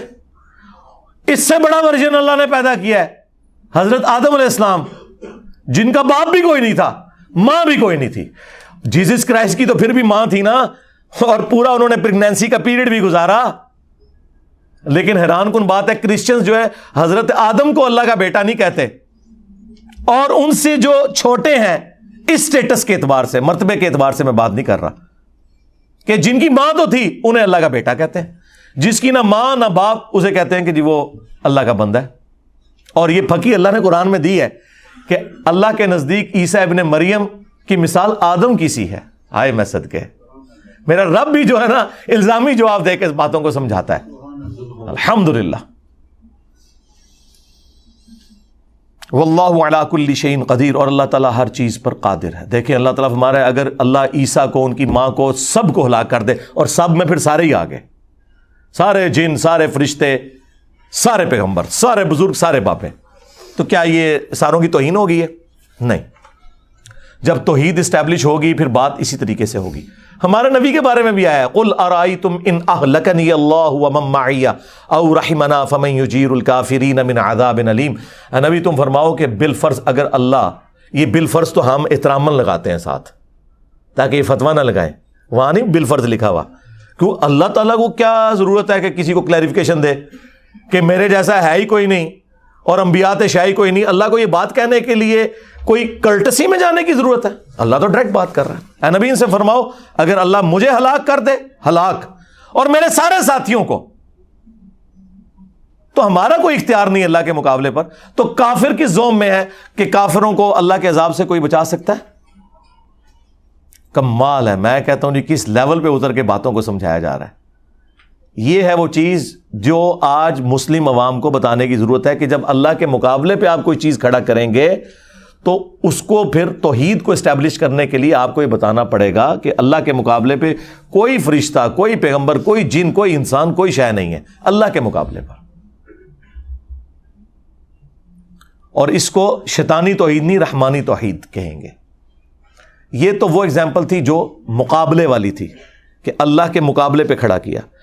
اب دوسری اگزامپل ہے کہ نفع و نقصان کا مالک صرف اللہ ہے، اور ہر وہ چیز جو نفع میں داخل ہے، ہر وہ چیز جو نقصان میں داخل ہے، اس پہ بھی کسی فرشتے، کسی جن، کسی انسان کا زیرو کنٹرول ہے. خواہ آکسیجن لینا ہو انسان کا، خواہ ٹوائلٹ جانا ہو، خواہ نیند، نہیں روک سکتا. یہ اللہ نے انسان کے ساتھ مجبوری اٹیچ کی ہے تاکہ آپ کو اللہ اور مخلوق میں فرق نظر آئے. اس کے ثبوت میں بھی عیسیٰ ابن مریم کی مثال. کیوں؟ آپ کو اب یہ پتا چلے گا کہ یہ عیسیٰ ابن مریم کو ہمیشہ کیوں سینٹرڈ کیا گیا قرآن میں بات سمجھانے کے لیے. کیونکہ انسانی ہسٹری کا سب سے بڑا شرک عیسیٰ ابن مریم کے نام پہ ہوا ہے، بت پرستی کے نام پر نہیں ہوا. آج بھی 90 کروڑ ہندو ہیں اور کرسچنز 2.25 ارب ہیں. یہی وجہ ہے کہ اللہ تعالیٰ نے عیسیٰ ابن مریم کو سینٹرڈ کیا. تو بھائی عیسیٰ کے جیسا ہے ہی کوئی نہیں، تو آڈے سارے بابے شاہ ہی کوئی نہیں. یہاں بھی عیسیٰ ابن مریم کی مثال، وہ بھی سورۃ المائدہ میں. مل مسیح ابن مریم الا رسول، آیت نمبر 75. عیسیٰ ابن مریم تو نہیں تھے مگر ایک رسول ہی. قد خلت من قبلہ الرسل، ان سے پہلے بھی رسول گزرے ہیں. یعنی یہ کوئی ایسی بات نہیں ہوگی کہ پہلے کوئی پیغمبر نہیں آیا. وَأُمُّهُ صِدِّيقَةٌ، اور ان کی ماں بھی ایک سچی عورت تھی. مریم کے جیسا ہے ہی کوئی نہیں. میں آپ لوگوں کو ویسے مشورہ دوں گا، حضرت یوسف علیہ السلام کے اوپر ایران والوں نے ایک فلم بنائی تھی اصحاب الکہف پہ. ایک اور انہوں نے بنائی ہے مریم مقدس کے نام سے، 10 ایک ساتھ کے اوپر. اردو ڈبنگ کے ساتھ آ چکی ہے، انگلش میں بھی ڈب ہو چکی ہے، رکھی ہوئی ہے یوٹیوب پہ. وہ آپ ضرور دیکھیں، آپ کو پتا چلے کہ مریم جیسی کوئی عورت اس پلانٹ ارتھ پہ کبھی نہیں گزری. جو بخاری مسلم میں حدیث ہے کہ اگلے زمانوں میں اللہ تعالیٰ نے مریم بنت عمران کو تمام جہان والوں پر فضیلت دی تھی، اور اس زمانے میں اس امت میں ختیجہ کو فضیلت دی ہے تمام جہان کی عورتوں پر. ہاں، مریم جیسا کوئی نہیں. اور اللہ تعالیٰ ہمارا وہ بھی ایک سچی عورت تھی. کانا یاکلان الطعام، اور دونوں کھانا کھانے کے محتاج تھے، دونوں روٹی کھاتے تھے. کون؟ عیسیٰ اور ان کی ماں. اب کوئی یہ کہے گا کہ روٹی افضل ہوگی حضرت عیسیٰ علیہ السلام سے؟ نہیں، یہ عیسیٰ ابن مریم کی کمزوری ہے، ان کی ماں کی کمزوری ہے کہ ان کے ساتھ روٹی کی تکلیف اٹیچ ہے کہ یہ انہوں نے کھانی ہے تو زندہ رہنا ہے، اور اس کے بعد ٹوائلٹ جانا ہے تو زندہ رہنا ہے. اس میں کوئی گستاخی والا ایلیمنٹ نہیں ہے. کیوں؟ اللہ روٹی سے آزاد ہے. جو سورہ الذاریات میں ہے کہ اللہ تعالیٰ تمہیں کھلاتا ہے، خود کچھ نہیں کھاتا، باقی سب کو وہی کھلاتا ہے. کانا یاکلان الطعام، دیکھو یہ دونوں کھانا کھایا کرتے تھے. انظر کیف نبین لہم الآیات، ذرا دیکھو تو ہم اپنی آیات کس طرح کھول کھول کے بیان کرتے ہیں. یعنی وہ ہمارے استاد ڈاکٹر اسرار صاحب کے بقول ننگی بات کرتے ہیں. آئیے ننگا وہ والا نہ لے لیجیے گا جو عمران خان صاحب یوز کرتے ہیں. ننگی تلوار، تلوار جب نیام سے نکلتی ہے تو اس کا ایک روب ہوتا ہے، اس کی چمک ہوتی ہے. تو اللہ تعالیٰ نے یہ تلوار نیام سے باہر نکال کے توحید کی بیان ہو رہی ہے کہ دیکھو عیسیٰ اور ان کی ماں کھانا کھانے کے محتاج تھے، تو باقی تو شاہی کوئی نہیں. عیسیٰ کے جیسا ہے ہی کوئی نہیں، تیرے بابے تھے شاہی کوئی نہیں. مریم کے جیسا ہے ہی کوئی نہیں، تیری رابعہ بصریہ تھے شاہی کوئی نہیں. اولیاء کی سردار سیدہ مریم اور اولو العزم پیغمبروں کے سردار 5 پیغمبر ہیں سورۃ الاحزاب میں اور سورہ شورى میں. محمد رسول اللہ صلی اللہ علیہ وآلہ وسلم، ابراہیم خلیل اللہ، موسیٰ کلیم اللہ، عیسیٰ روح اللہ، اور نوح نجی اللہ. یہ 5 اولو العزم پیغمبر ہیں. پیغمبروں کے سردار اور ولیوں کی سردار، دونوں کھانا کھانے کے محتاج. اللہ. اور عیسیٰ وہ کہ جس کے معجزات انبلیویبل کسی پیغمبر کو نہیں دیے گئے. مردوں کو زندہ کر دینا اللہ کے حکم سے، مٹی کی مورت میں پھونک مارنا اور اس کا پرندہ بن جانا اللہ کے حکم سے، اندھوں کی آنکھوں کو جہاں ڈھیلے بھی نہ ہو ہاتھ پھیرنا، آنکھیں آ جانا، اور جو کوڑی کے مرض کے لوگ لا علاج بیمار، آج کل کے آپ سمجھ لیں 4th سٹیج کینسر کے مریض، ان کو اللہ کے اذن سے شفا دے دینا. یہ وہ معجزات ہیں جو سورۃ المائدہ میں سورہ مریم میں آئے. لیکن اللہ کہہ رہا ہے کہ وہ بھی روٹی کھانے کے محتاج ہیں. سرکار لے جاؤ اپنے بابے، ہاں لے جاؤ، تو لے جاؤ، باج غائبانہ نماز جنازہ سی پڑھ لیں گے، لے جاؤ تو چکو میتاں انہاں دیاں. اے اس آیت نے، اے نبی دیکھو ہم اپنی آیات کتنی کھول کھول کے بیان کر رہے ہیں. ثم انظر، پھر ان کی طرف دیکھو، جاہلوں کی طرف، انا یؤفکون، یہ کہاں الٹے پھرے جا رہے ہیں. اس کے بعد کس طرح ہم سمجھائیں؟ اتنی کھول کے بات کر دی کہ عیسیٰ ان کی ماں روٹی کھانے کے محتاج تھے. جب روٹی کے محتاج ہیں تو ٹوائلٹ کے بھی محتاج ہیں، پیشاب کے بھی محتاج ہیں، جب تک اللہ نہ چاہے. وہ اس تکلیف کو بھی دور نہیں کر سکتے. قل اتعبدون من دون اللہ، اے نبی ان سے فرماؤ کہ اللہ کے سوا ان کی عبادت کرتے ہو. یہاں پہ من دون اللہ کسے کہا اللہ نے؟ عیسیٰ اور ان کی ماں کو. یہ آپ کو کیا دھوکہ دیتے تھے بریلوی اور شیعہ علماء کہ جی من دون اللہ تو بت ہوتے ہیں، اور جھوٹے ہو. من دون اللہ ہر وہ ہستی ہے جو اللہ کے مقابلے پہ لوگ کھڑی کر دے، اس میں ان ہستیوں کا قصور نہیں ہے. یہاں پہ اللہ نے عیسیٰ ابن مریم اور ان کی ماں کو من دون اللہ کہا. کہتے ہیں ہاں ٹھیک ہے من دون اللہ والی بات آپ کی صحیح ہے، ہمارے بابوں نے ہمیں جھوٹ بولا تھا. اگلا بھی جھوٹ تھا ہم دسنے جڑا تسی بولو گے سانو پہلے ہی پتا ہے. کہتے ہیں دیکھیں یہاں تو ہے کہ تم عبادت کر رہے ہو عیسیٰ اور ان کی ماں کی، تو ہم تو دیکھیں بزرگوں کی عبادت نہیں کرتے، ہم تو کہتے ہیں وہ اللہ کے بندے ہیں، ہم کہتے ہیں اللہ کی اطاعت سے کرتے ہیں، ہم تو کبھی بزرگ کو سجدہ بھی نہیں کرتے، ہم تو اللہ ہی کی نماز پڑھتے ہیں. ہم نے اس کے جواب میں کیا کہا تھا؟ نہ، پرانیاں گلاں، پرانے بانے، پرانے بابے، اگے پڑھ. ما لا یملک لکم ضرا ولا نفعا، وہ ہستیاں عیسیٰ اور ان کی ماں جو نہ تمہارے نفع کے مالک ہیں نہ نقصان کے مالک ہیں. چھڑ دو گال کے عبادت ہو رہی ہے کہ نہیں ہو رہی. اللہ کہہ رہا ہے عیسیٰ اور ان کی ماں کسی کے نفع نقصان کے مالک ہی نہیں ہے. کیا اللہ یہ کہنا چاہ رہا ہے کہ وہ اللہ کے بندے ہو کر تو نفع نقصان کے مالک ہیں اور خدا ہو کر نہیں ہے؟ نہ، کیٹاگوریکل ڈینائی ہے کہ عبادت اس کی ہوگی، مشکل کشا وہ ہوگا جو تمہارے نفع اور نقصان کا مالک ہو. عیسیٰ اور ان کی ماں تو کسی کے نفع نقصان کے مالک نہیں. سرکار اگر عیسیٰ ابن مریم اور سیدہ مریم بنت عمران کسی کے نفع نقصان کے مالک نہیں تو بابے تے شاہی کوئی نہیں، بلکہ اڑتے کہنا چاہیے بابے تے شاہی کوئی نہیں. مارتے روحانی طور پہ.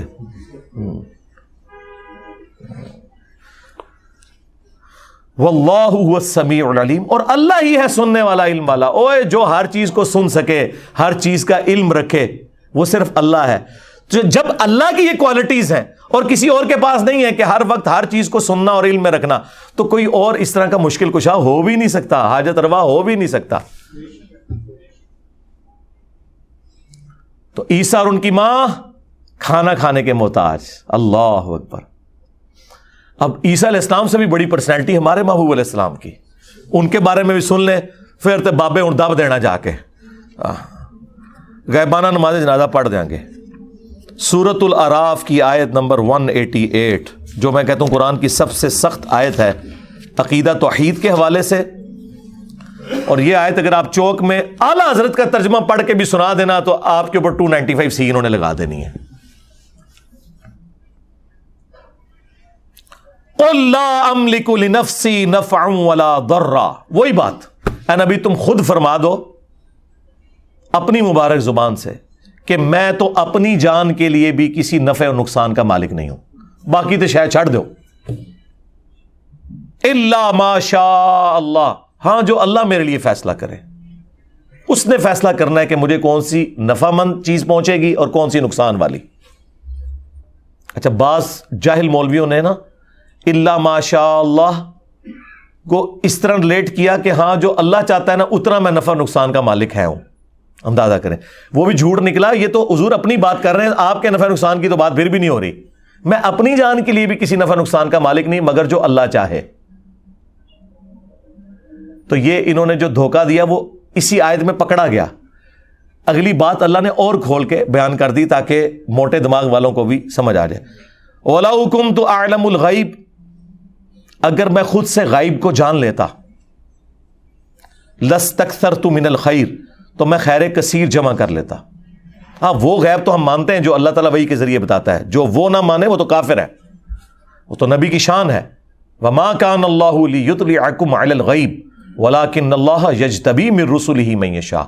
اللہ کی یہ شان نہیں کہ ہر ایک کو غیب پر اطلاع دے, وہ اپنے پیغمبروں میں سے جسے چاہتا ہے چن لیتا ہے, اور تمہارا کام ہے اللہ اور اس کے پیغمبروں کے اوپر ایمان لے کر آؤ.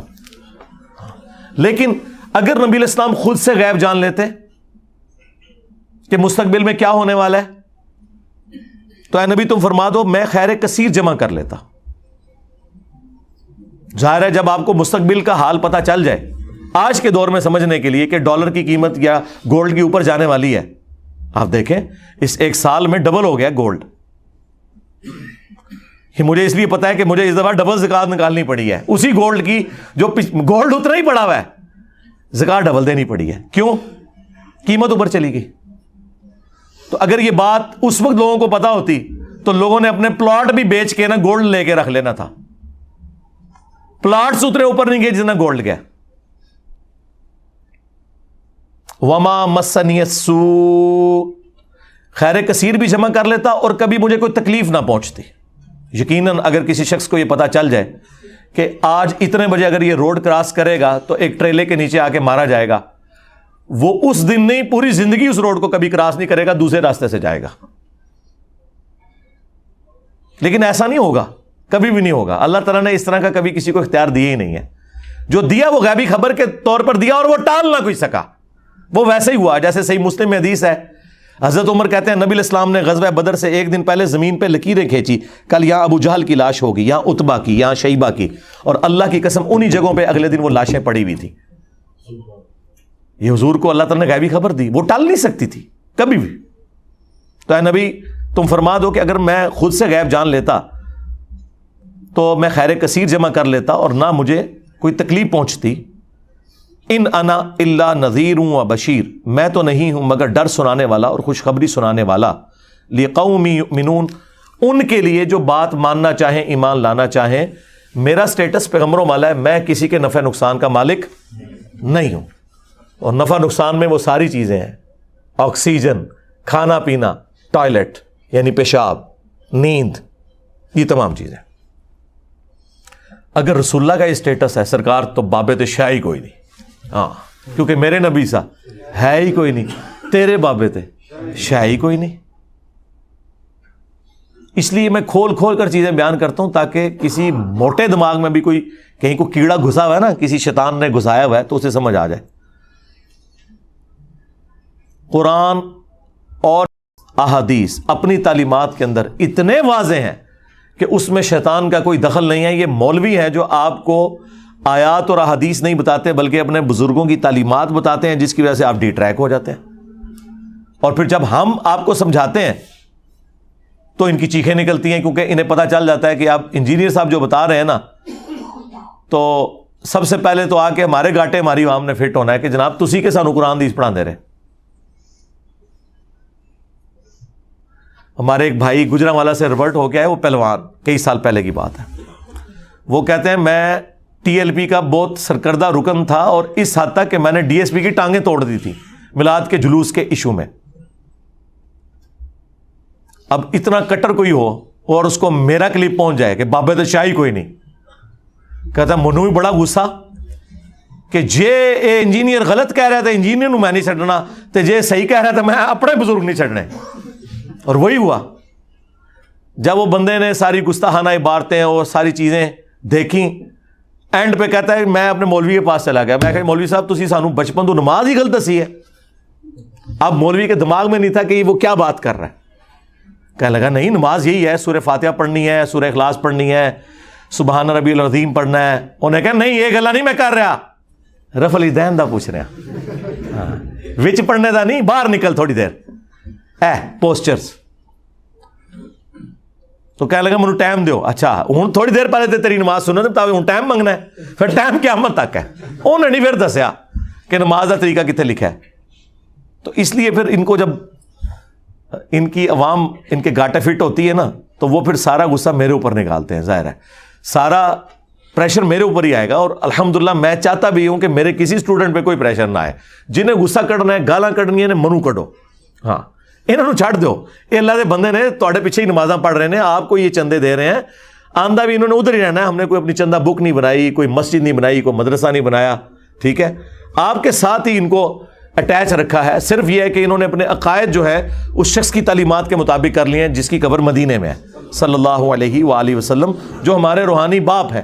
النبی اولا بالمؤمنین من انفسہم وازواجہ امہاتہم, نبی مومنین کی جانوں سے بڑھ کر ان پر حق رکھتے ہیں, اور نبی کی بیویاں امت کی مائیں ہیں, اور یقیناً پھر نبی امت کے روحانی باپ ہیں الحمدللہ. تو غصہ جس نے نکالنا میرے اوپر نکالے, باقی ان کو آپ لوگ تنگ نہ کیا کریں, کیونکہ تنگ کرنے سے کچھ نہیں ہوگا. آپ کو دلیل پیش کرنی پڑے گی, اور وہ آپ کے پلے کوئی دلیل نہیں ہے. قرآن اپنی توحید کے اندر اتنی سینسٹیوٹی شو کرتا ہے کہ وہ پھر یہ لحاظ نہیں کرتا کہ اللہ کے مقابلے پہ کوئی فرشتہ آ رہا ہے, جن آ رہا ہے, پیغمبر آ رہا ہے. اللہ تعالیٰ اپنے معاملات کو بالکل اسٹریٹ اوے بیان کرتا ہے. من ذا الذی یشفع عندہ الا باذنہ, کس کی جرت ہے کہ اللہ کے حضور کسی کی شفاعت کر سکے؟ ہاں اس کے اذن سے.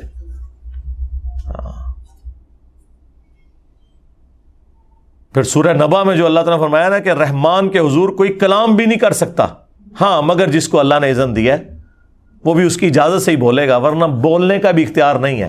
اللہ نے کہا کہ فرشتے بھی سب بنا کے کھڑے ہوں گے, حضرت جبرائیل کی بھی جرت نہیں کہ خود سے کوئی بات کر سکے.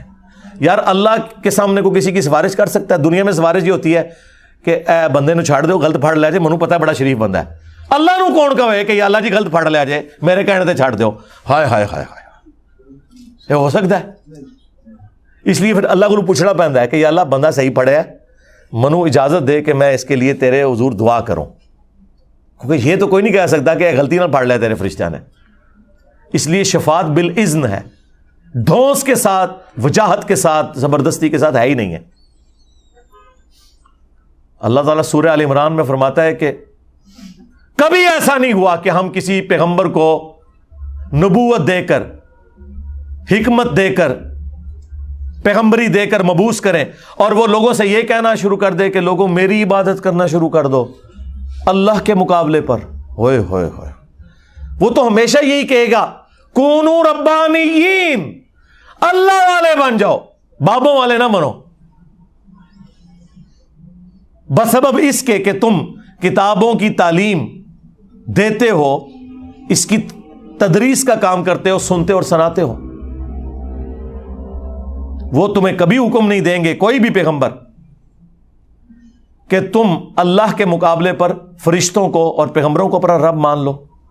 کیا وہ تمہیں اس بات کا حکم دے گا کہ تم اسلام لانے کے بعد کافر ہو جاؤ؟ یہ سورہ ال عمران کی آیات ہیں, بالکل کلیئر کٹ. پھر سورہ النساء میں جس شان سے آیا ہے, کبھی عیسیٰ ابن مریم اس بات سے آر محسوس نہیں کریں گے کہ انہیں اللہ کا بندہ کہا جائے. نہ کوئی مقرب فرشتہ اس کی یہ جرت ہو سکتی ہے کہ وہ اس بات سے شرمندگی محسوس کرے کہ وہ اللہ کا بندہ ہے. آپ کے علماء تو ایسے شرمندگی محسوس کرتے ہیں. آپ کسی مولوی کے ساتھ لکھیں اللہ کا بندہ مولانا فلاں, وہ کہے گا پیچھے اڈی لمبی پہلے دم لگا, ہاں استاذ العلماء, ہاں, اور مفسر قرآن. اور مفسر قرآن ہے کہ قرآن کی تفسیر لکھ کے بابے پکارے نے. اللہ کہہ رہا ہے عیسیٰ کبھی آر نہیں محسوس کریں گے کہ انہیں اللہ کا بندہ کہا جائے, نہ کوئی مقرب فرشتہ. پھر اللہ تعالیٰ نے اسے کنکلوڈ کیا ہے کہ اگر ان میں سے بھی کوئی اس بات سے آر محسوس کرے گا پھر ہم قیامت کے دن جمع کر لیں گے اور عذاب دیں گے. جو کوئی جرت کرے گا اللہ کے مقابلے پہ کھڑے ہونے کی, کسی کی جرت ناٹ ایٹ آل. پھر 18 انبیاء کا ذکر کر کے اللہ تعالیٰ نے سورۃ الانعام میں فرمایا وَلَوْ أَشْرَكُوا لَحَبِطَ عَنْهُمْ مَا كَانُوا يَعْمَلُونَ, اگر یہ 18 پیغمبر بھی شرک کرتے نا ہم ان کے بھی اعمال برباد کر دیتے. باقی تو شاہی کوئی نہیں ہو. وہ 18 انبیاء نام لے کر, انبیاء کے ناموں کا یہ گلدستہ ہے جس میں ابراہیم علیہ السلام بھی شامل ہیں, عیسیٰ علیہ السلام بھی شامل ہیں, موسیٰ علیہ السلام بھی شامل ہیں, ہمارے نبی علیہ السلام بھی شامل ہیں. اللہ اکبر. اور ہمارے نبی کے لیے تو اسپیسیفکلی اللہ تعالیٰ نے الگ سے سورہ زمر میں فرمایا اللہ اکبر. کیا نبی فرما دو وَلَقَدْ أُوحِيَ إِلَيْكَ وَإِلَى الَّذِينَ مِن قَبْلِكَ، اے نبی تم فرما دو کہ میری طرف اور مجھ سے پہلے تمام انبیاء کی طرف یہی وحی ہوئی ہے. لَإِنْ أَشْرَكْتَ، کہ اگر تم نے بھی شرک کیا تو تمہارے اعمال بھی برباد کر دیے جائیں گے اور تم خسارہ پانے والوں میں سے ہو جاؤ گے. تو باقی تو شاہی کوئی نہیں. توحید جب اسٹیبلش ہوگی تو پھر یہ ساری باتیں ہوں گی. پھر قرآن میں 3 دفعہ آئے گا، سورہ الانعام میں، سورہ الزمر میں، سورہ یونس میں، قل انی اخاف ان عصیت ربی عذاب یوم عظیم. اے نبی تم فرماؤ کہ بالفرض، یہ میں ویسے بالفرض کہہ رہا ہوں، ہاں تو ڈائریکٹ بات ہے، اگر میں بھی اپنے رب کی نافرمانی کروں تو مجھے خوف ہے کہ بڑے دن کا عذاب مجھے بھی آ پکڑے گا. اس کے بعد کسی بابے کی جرت ہے جو یہ کہے کہ جی میں سارے مرید جنت ہی لے جاؤں گا. او لے جاؤ بابے اپنے، اللہ دے بندے ہو. یہاں تو پیغمبروں کی بات ہو رہی ہے. نبی تم فرماؤ کہ اگر میں بھی اپنے رب کی نافرمانی کروں، حالانکہ آپ نے کبھی نہیں کرنی تھی، لیکن اللہ تعالیٰ نے ہمیں سنایا ہے کہ اگر نبیوں کا یہ سٹیٹس ہے تو بابے تشائی کوئی نہیں. یہ بات ہے اور کوئی لحاظ نہیں. سورۃ الاحقاف میں اے نبی تم فرماؤ میں کوئی نیا رسول نہیں ہوں، مجھ سے پہلے بھی رسول آئے ہیں، مجھے تو خود نہیں پتا کہ خود میرے ساتھ اور تمہارے ساتھ کیا ہونے والا ہے. اللہ، اس سے مراد آخرت کا فیصلہ نبی الاسلام کی نہیں، یعنی کہ آگے مستقبل میں کیا ہوگا. ظاہر ہے پیغمبر تو جنتی ہیں، لیکن اللہ تعالیٰ فرما رہا ہے کہ فرما دو کہ یہ اللہ کے فیصلے ہیں. پھر سورہ بنی اسرائیل میں آیا کہ اے نبی یہ تو تلے ہوئے ہیں کہ آپ کو حق کے راستے سے ہٹا دیں، اور قریب تھا کہ آپ بھی ان کی بات مان لیتے، کمپرومائز کر لیتے اپنی شرافت کی وجہ سے، بدنیتی کی وجہ سے نہیں. اگر ہم آپ کو تھام نہ لیتے اور اگر ایسا ہو جاتا تو ہم تمہیں دنیا کی زندگی میں بھی دگنا عذاب دیتے اور آخرت کی زندگی میں بھی دگنا عذاب، اور تمہیں اللہ کے مقابلے پر چھڑانے والا کوئی نہ ہوتا. یہ رسول اللہ سے خطاب ہو رہا ہے ہمیں سمجھانے کے لیے.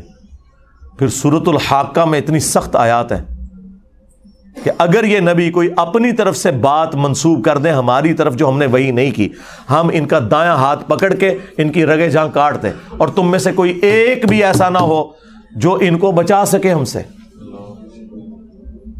مجھے بتائیں جہاں اللہ کے محبوب سید الاولین والآخرین، شفیع المذنبین، رحمت للعالمین، سیدنا و مولانا امام اعظم محمد رسول اللہ صلی اللہ علیہ وآلہ وسلم کا یہ سٹیٹس ہے تو بابے دے شاہی کوئی نہیں. اور یہ آیات کوئی گستاخی والی نہیں ہے. بعض لوگوں کے دماغ میں آتا ہے کہ جی یہ آیات پڑھنے سے کوئی نبی کی شان میں تنقیص ہوگی. نہیں، یہ آیات ہمارے پاس نہ ہوتی تو ہم کافروں کو یہ نہ بتا سکتے کہ یہ کتاب پیغمبر نے نہیں لکھی، اللہ کی طرف سے نازل ہوئی ہے. ورنہ کوئی شخص اپنے بارے میں اس طرح کی باتیں نہیں کرتا. یہاں کو مولوی اپنے بارے میں یہ لکھ سکتا ہے کہ میں تو شاہی کوئی نہیں، مجھے بھی اللہ تعالیٰ عذاب دے گا اگر میں اللہ کی نافرمانی کروں. نو نو نو نو، اپنے آپ نے تو جنتی منے بیٹھے نے.